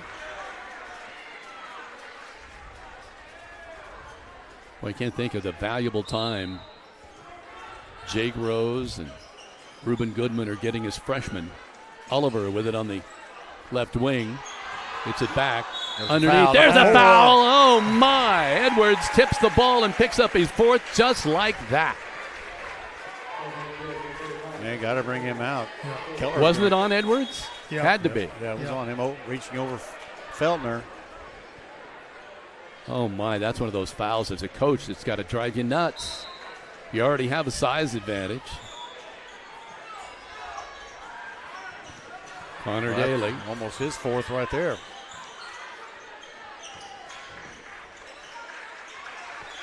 Jackson, Miller. Oliver. Miller.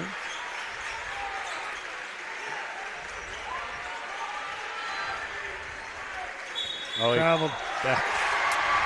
Yep, sure did. He was running before he got it. Lint's going to come in. 44-38. Boy, that's a big. Smith goes out. Lint comes in. 44-38. Eels on top of the Miners. The Eels, the number one team in 1A in the state of Indiana, proving it why, coming here and trying to pull this one out of the fire against the number 5 team in 2A. The Miners, no look pass, doesn't pay for anything. Wyram. A heck of a pass, though. Wyram, Trey. High off the iron, no good. And they just gave Paul a foul. And well, I'm not sure what that was about. Actually, underneath the basket. That's his fourth foul. Crowd is giving him the business.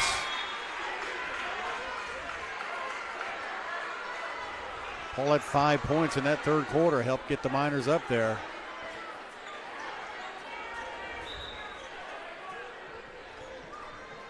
Getting ready to inbound the ball is Keller. They get it into Keller. He's trapped underneath there. Whoa! Boy, he just bullheaded his way out of that and got the basket to fall as he fed it out there to Keller, Zane Keller.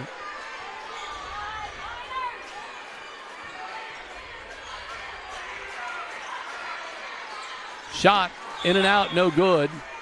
Now we got a foul underneath again. It's going to go against Cooper Smith. This time Wyram is on the floor. You can't just call a foul because the body hits the floor. That's what I've seen. If you're going to call them, then fine. Call them both ways consistently, but they've let it go in the first half, and now they're trying to rein it back in. Doesn't work. Clay City kids hit the ground. You hear it. That's travel. Yep, travel. Wyram doesn't believe it, but the referee does, and that is all that matters. 5:53 remaining in the game. 46-38. It's still the Eels by 8. The Miners have been knocking on the door, but they can't close it closer than 8.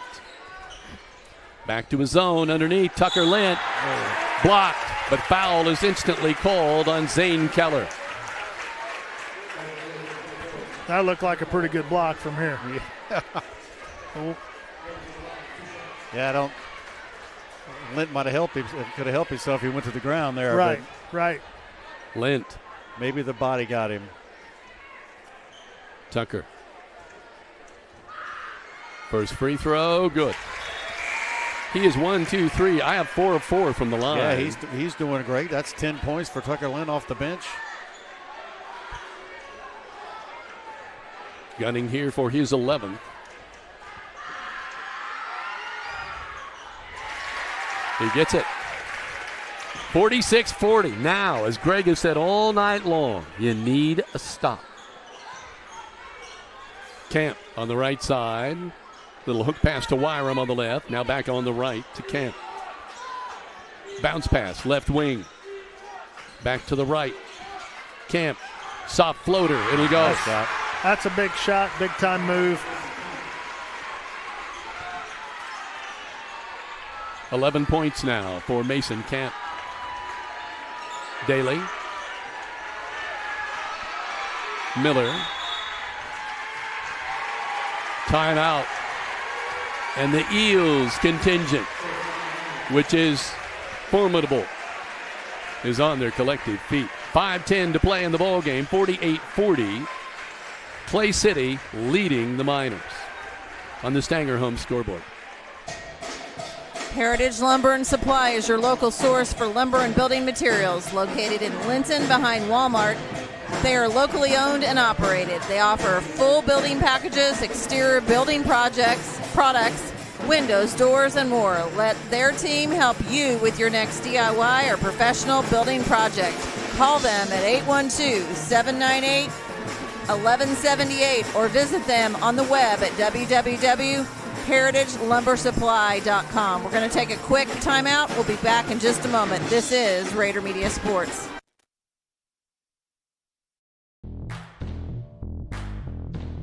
We use our sportsmen for everything around our property, like plowing snow all winter. We can't wait to put it to work. Since 1973, Linton Cycle Sales. Paul Oliver getting set to come back in. 5:10 to play in the game. 48-40. I guess you're at crunch time. You just got to let it play out. Yeah, you've got to, again, what was successful for the Miners in that third quarter was to defend and to block out, and they did a great job of that, got themselves back in the game, and now they've got to get back and get some stops.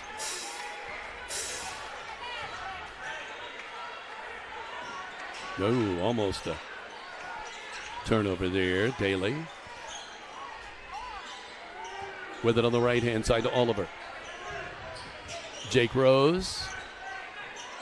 Oh, Jackson Miller. Cross-court pass, Daly.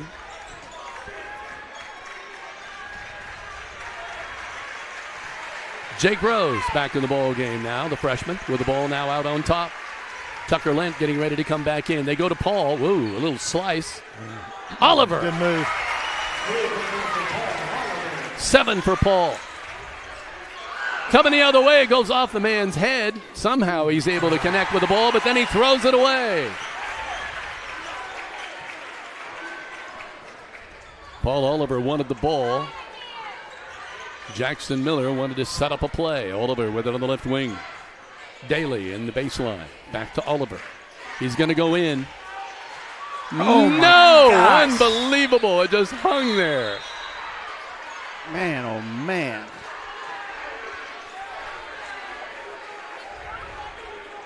I can't believe that ball hung there like that. That was all the way down and came back up. Jake Rose checking out. Tucker Lent checking back in. What a ball game we have. 48-42. For the longest time, it was 8 points, Greg. Now it's 6 points. You can't get over that 6-point hump. Yeah, we're just 4 fouls on Cooper Smith, by the way. Yeah, we've got plenty of ball left to play here. We've got just under 4 minutes. Well, you got to make your opportunities count. Yeah, watch baseline right there. Oh, no. That's going to do it for Paul. That was Keller will go to the free throw line.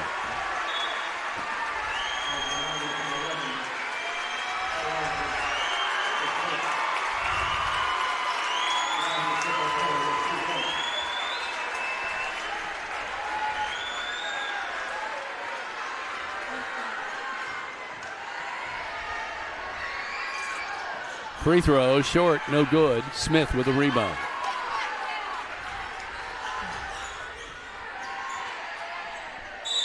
Connor Daly, and there's a foul, and a good foul by Keller. How many is that on him? Edwards is coming back in.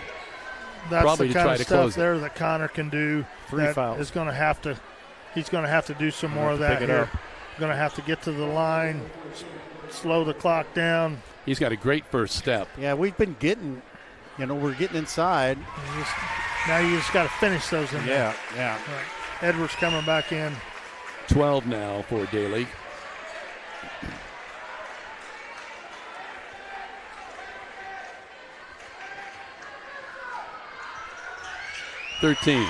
Miners are 11 of 12 from the line. 50-44, 3:30 to play. The Eels own the advantage. Try to pass it to Edwards. He tries to feed it off. Nice spin move. Shot blocked, but it still goes in. The Eels are excited. They feel as though they're close to closing this out, but there's still 3:21 to play. 52-44. Clay City leading by 8 on the Stanger home scoreboard. This is Raider Media Sports. Let your Indiana Farm Bureau Insurance agent, Jathan Wright, help you think about insurance. Stop by the office, submit your information online, or give him a call at 812-798-2615. Linton Sporting Goods is your local one-stop equipment shop for all things sports. Locally owned and operated in the family for over 40 years, they will make sure you are ready for the start of the season or upgrade throughout the season. Find them on Facebook today. Give Audrey Sparks at Richard Brown Insurance a call, whether you are buying your first car or starting your own business. She knows that finding the right insurance can be a challenge. Call 812-847-4798 today. Shaylie, love having you with us. We really, really do. 3:21 to play, 52-44, Greg. Hey, you said it a while ago. We just can't quite get over that hump, that one stop, that one basket. I think, again, we've got to get these stops. You don't have any time to give away extra looks at the basket. Right. You don't want to be jacking up 3-pointers, but you've got to be looking to you can't pass attack around the basket quick. The perimeter, or just heave up a shot like that.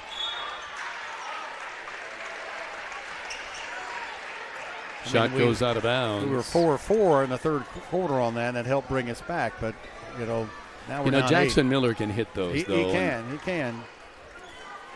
Coming the other way. Wyram gets it over on the right side. Keller. They go back to Keller. His shot's on the way. Back iron, no good. How's that not a foul? They thought there was reaching over the back of Connor Daly. Nothing called there. Keller wants to go low. They're trying to sneak it into Tucker down there. There they do. Shot up, no good. Not over the back? Rebound is pulled down there by Tucker Lent. His shoe was messed up. Boy, that was scary. Scary looking. Reuben Goodman in the ball game now, the freshman for the Miners. Daly getting it to Jackson Miller, back to Daly. Feltner getting ready to check in. Connor, no good. Foul called. Now they're shooting. The clock's still going. It just stopped.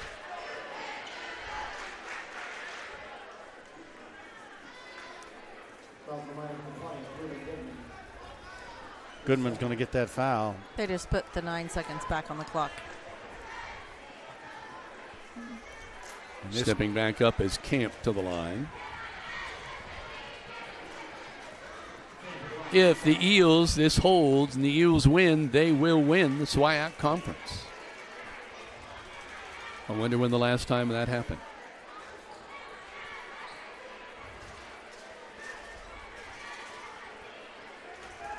I don't know what we're waiting for here. Getting the clock set back up. That it? I thought they had it set. Camp's 2 for 4, leads the Eels right now with 13 points.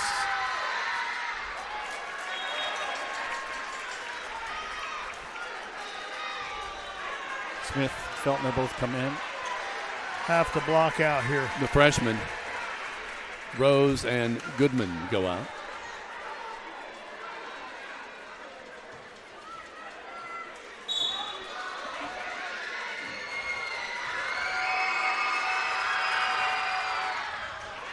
Missed them both. Rebound pulled down by the Miners. Daly. Yes! And the and one! Wow! Connor Daly putting this team on his back and carried him right to the hoop.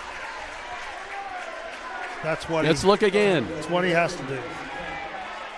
That is a muscle play. He knew what he was going to encounter when he got there, and he took it there anyway. Wyram gets his second foul.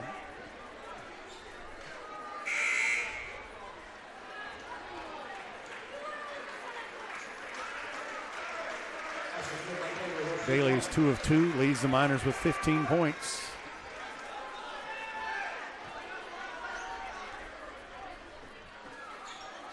Daly gets the free throw. The Miners have to 16 not give Daly. anything up easy here. Walk. Sure did. Yeah, nice stroll in the tulips for Dick Keller. 2:04 to play. 52-47. Here's where you've got to make them pay for that turnover. Yep. Daly will inbound from the side. Need a basket here. Jackson Miller bringing it up. Connor Daly. Miller. I get the feeling someone else is going to step up here. Daly. In the lane. Oh, my In and out, gosh. no good. Tipped up, no good. Oh. That's the shot. Just when you have to have the shot, it just doesn't go down tonight. Halfway down. Jake Rose coming back in. Feltner going out. Going back to the free throw line where at least you're stopping the clock, but if they continue to make them, now it's a 5-point game. That basket in would have brought this to a 3-point game. Ethan Edwards hits the first one.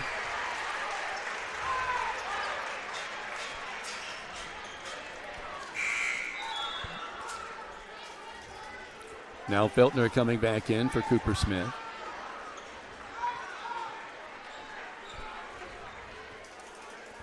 Edwards toes it up and fires.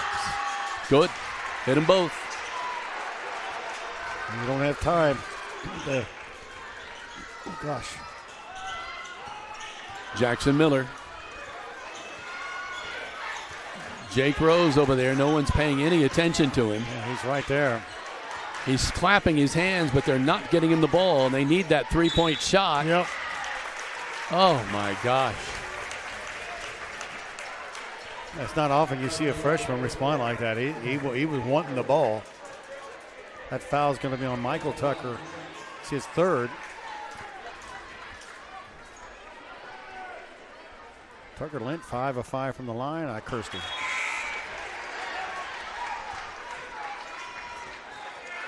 Jake Rose going out.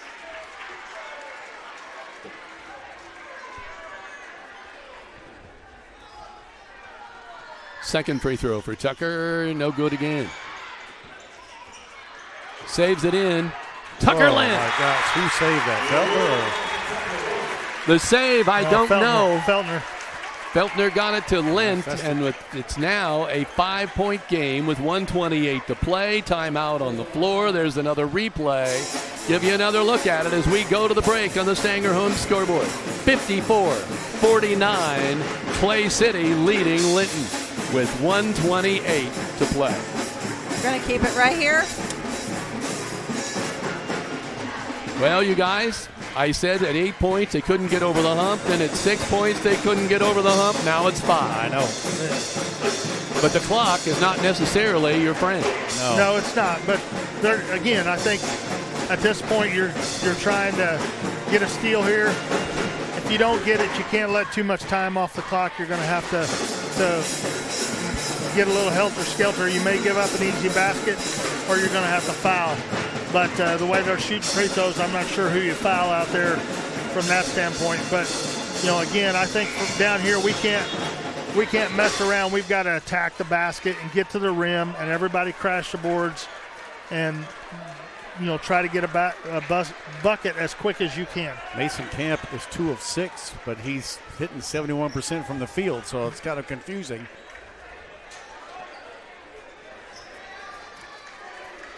The Eels to inbound the basketball with a 5-point advantage and 1:28 to play in the game. There's a steal by Feltner. Again. Back out Daly. Oh, my gosh. Just a little quick. Traveling is called on Daly by this.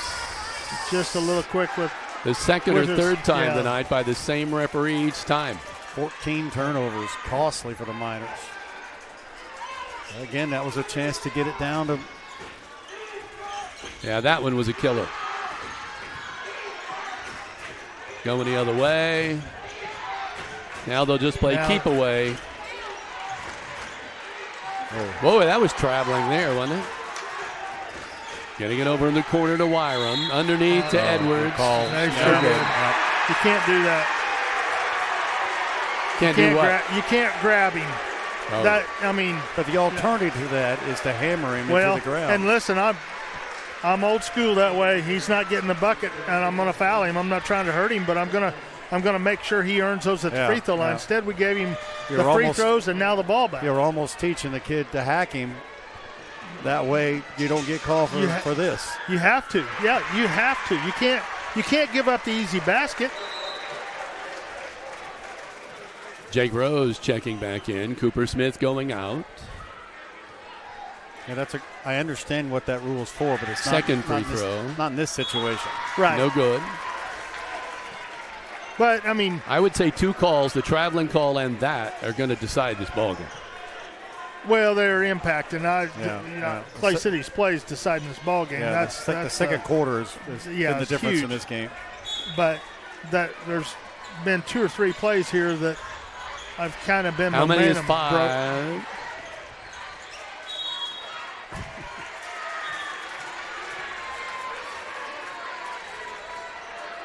So that's going to put number 10 at the line, Dalton Hill. The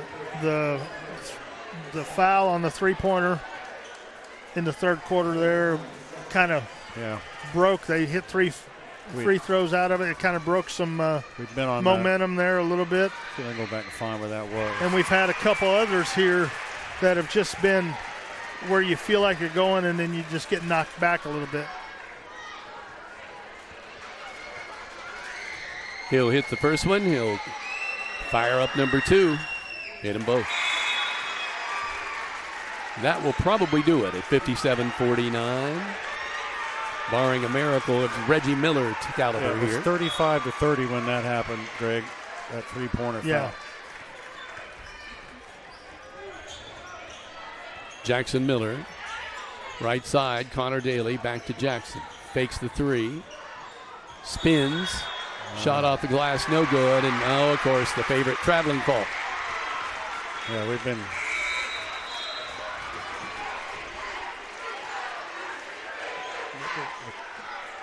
People trying to beat the traffic out all at 54 seconds.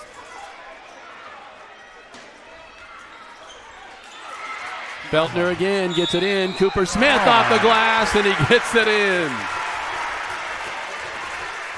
Great steal again by Feltner. Feltner's done a great job, and Cooper's strong finish there at the rim.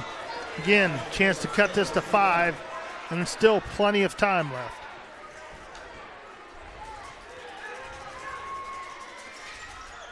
In and out, no good. I've seen more go down and come back out tonight on both sides than I've seen for a long time.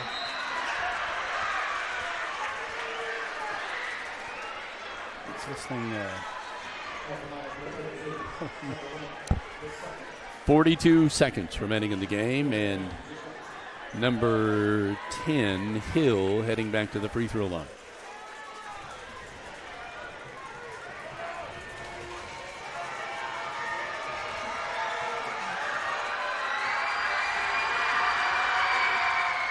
Good.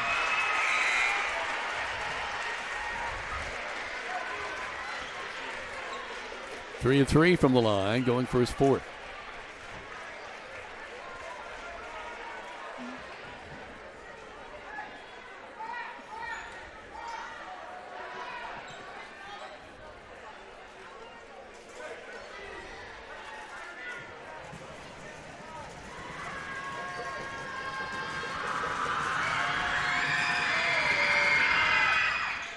Hits them both.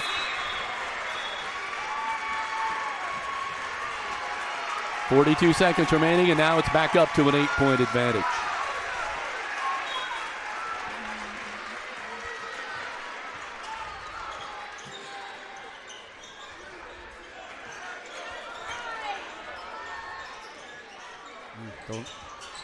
Jake Rose, no good, too long. Tuckerland!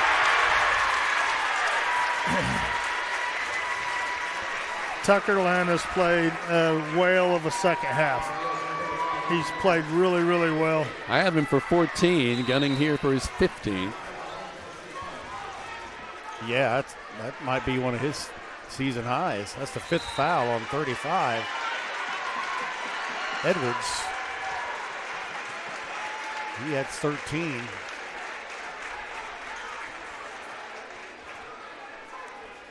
Tucker waiting for the ball.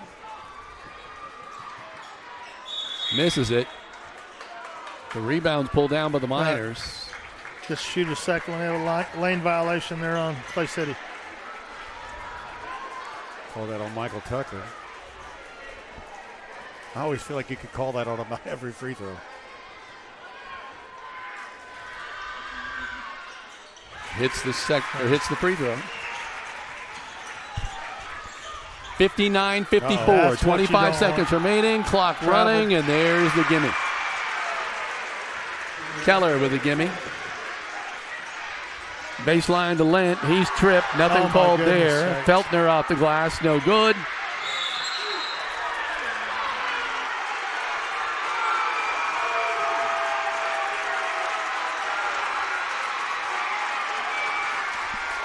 And the Eels can feel it.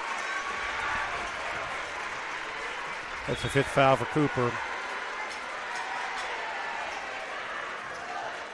Lent going out. Reuben Goodman has come back in.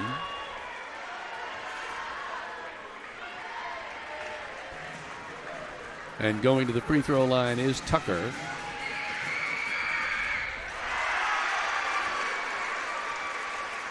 Just dug ourselves too big a hole. Because I think when we tally up these points in the second half, Linton's going to come out on the higher end. Tucker hits them both, and it's now a 9-point advantage with 9 seconds remaining. It's Academic. Daly with it across the timeline, loses control, but gets it to Jake Rose. A corner jumper off the back iron, no good. Going to have chance for one more shot by Daly, and that's going to do it.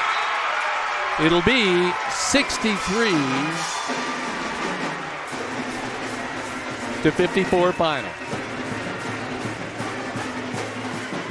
The Clay City Eels will win the SWIAC championship and advance their record to 18-1.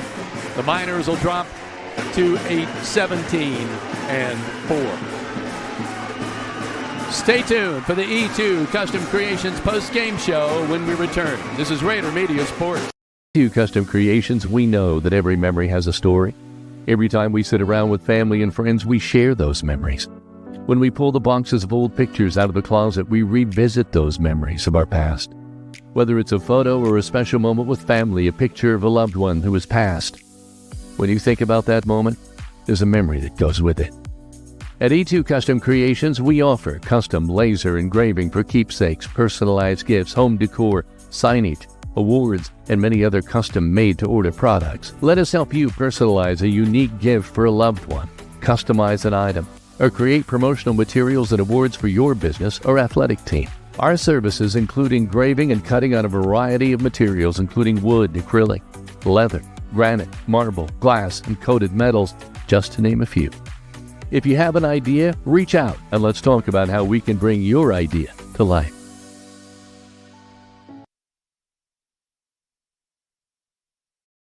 The goal isn't graduation day. It's a better every day after. It's the first day in your new career. Your first pay raise. The 5th day of that week-long vacation. It's the first paid holiday home with your family. Or the day of your last car loan payment. Much sooner than you thought. At Ivy Tech Community College, we don't just care about your degree. We care about your life. Let's get started at ivytech.edu.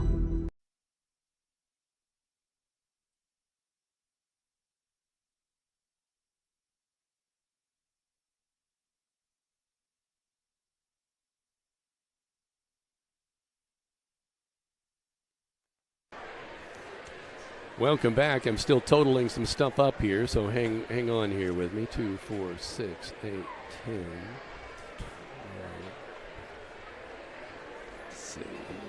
10, 26,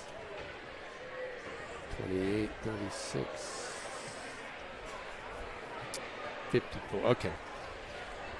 Looking for the scoring first of all. Let's do the scoring for the Clay City Eels. Ethan Edwards coming away with 13 points and fouling out. Wyatt Johnson with 3. Mason Camp with 11. Bryson Wyram with 12. Michael Tucker with 6. Zane Keller with 4. Dalen Keller with 10. And Dalton Hill with 4. For 63 for the Miners, and I was still totaling that up on Tucker Lynn. I'll have to ask Big D for sure here. Jackson Miller with 3, Paul Oliver with 7, Connor Daly with 16, Hayden Feltner with 2, Cooper Smith with 8, Jake Rose with 2, and Tucker Lynn I have with 14. Big D, is that what you had for Tucker? I got 16 for him and Daly. Okay, I thought I was one off. I have the basket for the first half, which was 2 onto that. I couldn't figure out if I had that added to that or not. But anyway, that's the final, 63-54 on the E2 Custom Creations post-game show. Let's turn it over to you, Big D. Well, the second half totals are going to be 39-35. Linton played much better, much evenly. We already beat it into the ground, the 15-4 in the second quarter. But I thought we were on the fringes with, like we said, 6 points and then 5. And we had the opportunity. It just seemed like 3 or 4 times came down, had the opportunity to get across that barrier, couldn't make the play. And a lot of that Clay City made the play defensively. Miners end up shooting 42%, 18 of 43 from the field. They only shot 31% in that last, but a lot of shots just thrown up there. They were 5 of 21 from three-point land. Again, not a big number, but they hit 4 in a row in that third quarter to help get us back in the contest. 24% from there. They were 59% from inside the three-point line. I have us with 20 points in the paint of our 54. Free throw, excellent job. 13 of 17, 76%. That's a super positive for the Miners. Clay City shot 59% as a total, 22 of 37. The majority of their points came from the inside. They were 19 of 25, 76% there. I have them for, looks like 38 points inside the paint. Just shot 12 times from beyond the arc, 3 of 12, 25% for that. They too also shot the ball well from the free throw line, 16 of 23, 70%. Turnovers played a big role. The numbers aren't too off. 15 for the Miners, 12 for Clay City. It just seemed like the Miner turnovers were at huge moments in the contest. Foul-wise, it looks like both teams, Miners had a lot more fouls, so we had the foul towards the end. Rebounds, 19 for the Miners, 14 for the Eels. Linton actually had 11 offensive rebounds, led basically by 6 from Hayden Feltner, has some big ones there. Connor Daly with 5 on the inside. 14 rebounds for the Eels, led by, as you'd figure, Michael Tucker, number 44, and Ethan Edwards with 3. In the end, just like I said earlier, Greg, I think we were on the fringe. Couldn't get over that hump to get in a one-possession ball game. I can remember 2 right off the top of my head that you just had the opportunity. You're going to have to live and learn from those times. Yeah, you just, you cannot dig yourself a hole against a team like Clay City and then play uphill the rest of the game. Yeah, I had us down 15 if I'm right. Yeah, we did right at the start of the third quarter. And,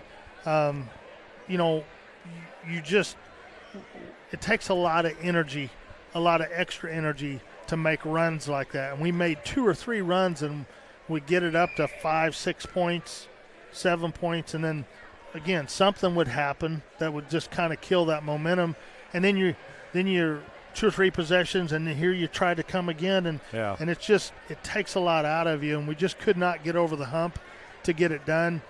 The one thing I would say, Clay City's a phenomenal team. They're really, really good, and I certainly they're deep, and I they got to get out of their sectional. Bloomfield, they're going to have a matchup with Bloomfield somewhere along the line in that section over there, but they have the type of team that can make a really deep run, and I certainly wish them well that way. For the Miners, you look at this, how we came out in the second half. I said that at halftime. We talked about it a little bit between breaks there, but just the fact that they came out after the second half. Right, and you remember we came started out pushing. Start of that second half. They hit 2 buckets right off the bat, so we were already but they answered the bell, just couldn't get over the hill. And Coach is going to come up, I'm sure. He's right here. He's coming up here now. Coach Matt Britton making his way up to us, and we're certainly thankful for that tonight. Got the headset. Coach Britton, you told me all along how good this game was going to be, that it was going to be hard fought. And I'll let you describe what we just saw, because that was a hard fought game. My mic, there we go. First of all, is a blessing to be able to be a part of the game, and kids from both sides leaving it all on the floor. Clay City looked like, who they were tonight. They're the number 1 ranked team in the state, about 70 spots ahead of us in the Sagarin ratings. They looked really good. They played well. They dictated how we had to play by getting us in a hole. And we weren't able to create enough havoc and get enough defensive stops to be able to get back in it quick enough. We made a push late in the game, got it to 5 a couple times. But, we knew going into the game that our margin for error was going to be really small tonight, that we were giving up quite a bit of length at almost every position. And we had to have every kid play at a really high level tonight for us to be able to come out here and pull off this win, and it just didn't happen. And Clay City had a lot to do with that. But we also had, a lot of things that things we could have done in terms of guys just making a little bit better decisions, whether it was defensively or offensively, either one. But give all the credit to Clay City. They played great and deserved to win tonight for sure. Their depth was certainly something to behold. But I want to give a kudo here to Tucker Lint, because he gave you 16 points off the bench, and, he was phenomenal in the second half. Yep. Played as hard as anybody on the floor. Did an outstanding job while he was in there. Gave up 2 or 3 inches and quite a bit of strength and weight to Edwards, and still battled and fought hard inside there, and was able to keep us in the game there for a while. Greg, do you have a question? I felt like the second quarter when we went in at break, I was like, we're going to find out real quick about what this group's made of here, because they got punched in the mouth pretty hard in the second quarter, and they came out and made a really good run. When you see that, when you talk about that, what kind of things are you looking for there? Obviously an answer back, but are there specific things you're looking for coming out of that break?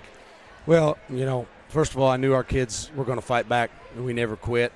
These kids don't lay down and quit. I knew that we would make a run. I didn't know if we could get all the way out of the hole we were in or not, but I knew that they wouldn't quit. I just told them, when you get in that big of a hole against a really good team, they can dictate what defense you play, and a good team is going to figure things out. Sometimes you can trap and you can pressure and you can do different things in spurts against a good team, but it's tough to do it for an entire half, or in this case almost 3 quarters, because we had dug a hole, and they're gonna figure out what's there and how to beat those traps eventually. And Clay City did a good job of that. We kept playing hard. Kids, they came and kept playing hard. We made a run at it, but just too big of a hole there at halftime. we kept kind of referring to the numbers. For a while, it was an 8-point deficit. You couldn't quite get over the hump at 8. You'd battle back with 8. And then for a while, it was 6. And then you got it down to 5. And you kept thinking, maybe then. But it was, again, just too much. Couple possessions, down 6, travel, Right. or maybe we throw a couple travels, or, we throw the ball away, or, have a shot rim in and out. Like you said, maybe if we cut that thing to 3 or 4, yes, there's a little bit different game pressure on them there at the end, and we just never could get there. Big D, final question for Yeah, I think you probably look down the road and, what do you learn from a game like this? Because really the second quarter is what dug the hole, but we got outscored them 39-35 in the second quarter. Your team will grow from this loss, obviously. Yeah, that was as good of a basketball team as we've played this year. Yeah, they look pretty solid. From top to bottom, 1 through 9.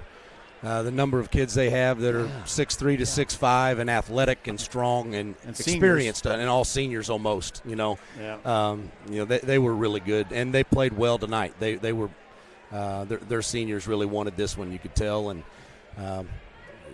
like I said, kudos to them. They deserved it tonight, and they've got a great basketball team there, and we'll learn from it and grow. Our kids didn't quit. We didn't lay down, and we kept scrapping and got to get better. We still got a week and a half here before sectional week starts, and 3 more tough ball games in front of us. Let's talk about the next one. We host North Central here on Friday night. They're a very athletic team that likes to get up and down the floor. That should be a competitive contest, and then 2 really tough games next week at Park Heritage Tuesday, and then against Evansville Central on Friday night. Thank you very much, Coach. Thank you. Thank you. Appreciate you guys. Yeah, appreciate you, sir. I'll turn it back over, and so the final here tonight, 63-54, and can I say how much I appreciate when he comes up and is able to spend some time and lightness. Tough to do after a tough game. I mean, I think he did. I think, he said the same thing we said. He was just more concise. Yeah. He knew exactly what was going on. The biggest thing to me coming from the game was, and he nailed it too, 2 possessions. I mean, right there. I mean, and one time Oliver went in and the ball was 3 quarters down, and it comes back out of there. Then he picks up a foul, and it right there went from 5 to 8 in a real quick moment. To me, it was those travel, and he even referred to it. Those 2 traveling calls. You could tell that got him too. Greg, final point from you. Well, I just again for Clay City, hey. Got a tremendous opportunity ahead of them. They're working toward and finishing out strong and healthy here. So hats off to them. Great game tonight. For the Miners, hey, it doesn't change anything going forward. They still have everything on the table for them going forward here and what they're looking for. They've just got to, again, like Coach said, learn from it and move on. 1 year ago, the Miners went into Clay City and stole a ball game that I don't think anybody thought they were going to win. Now tonight, I think most people thought Clay City was going to win this game, so I'm not so sure that. Big D, did you go over these already? Yeah, I think we did. Okay, we did. I just wanted to make sure. So that's going to do it. It is a final of 63-54. Clay City comes out the winner. Heather? As always, we like to thank the sponsors that make this broadcast free to view at home for all of you. And we'll start with our Minor Pride sponsors, Walton Funeral Service, Key Associates of Linton, Klusner Construction, Crane Credit Union, Team Ortho, Jathan Wright with Indiana Farm Bureau, The Grill of Linton, Audrey Sparks with Richard Brown Insurance, Linton Sporting Goods, Alicia Cornelius with Indiana Farm Bureau Insurance, Corey Motter with Century 21 Sheets, Michelle Stenger of Stenger Homes. Also, our banner sponsors, Tim and Joan Warwick, Martha Butler and Hadley, Margaret Ann Simon, Dan and Teresa Carpenter, Donnie and Marilyn Clayton, Casey's of Linton, Green Streets, Skinner's Towing, Pizza Hut of Linton, Bandanas by Brenna, and Veach Cattle of Bloomfield. Also, our live read and audio sponsors, Fish Monuments, Brock Anderson Construction, Heritage Building and Supply, Violet and Company, Linton Cycle Sales, Mayor Preble with the City of Linton, Save a Lot in Linton, Autumn Trace of Greene County, Friends of Goose Pond, Rick Crines Auto Detailing, Correll's Gas of Linton, Bender Lumber of Linton, Hall's Excavating, Gaither Power Sports, and Midwest Satellite. As mentioned by Coach Britton, the next broadcast, the next game, will be this Friday at home against the North Central Thunderbirds. This is a 6 p.m. JV tip. We will be on air at 5:30 p.m. And we want to say thank you to the Clay City Eels for bringing your pop tabs for Ronald McDonald House, and to Keaton Jackson. Our prayers are with you and your family in the upcoming days and months. So for Dan Phillips, Greg Elliott, Shaylie Killion, Kevin Rader, and myself, this is Rader Media Sports.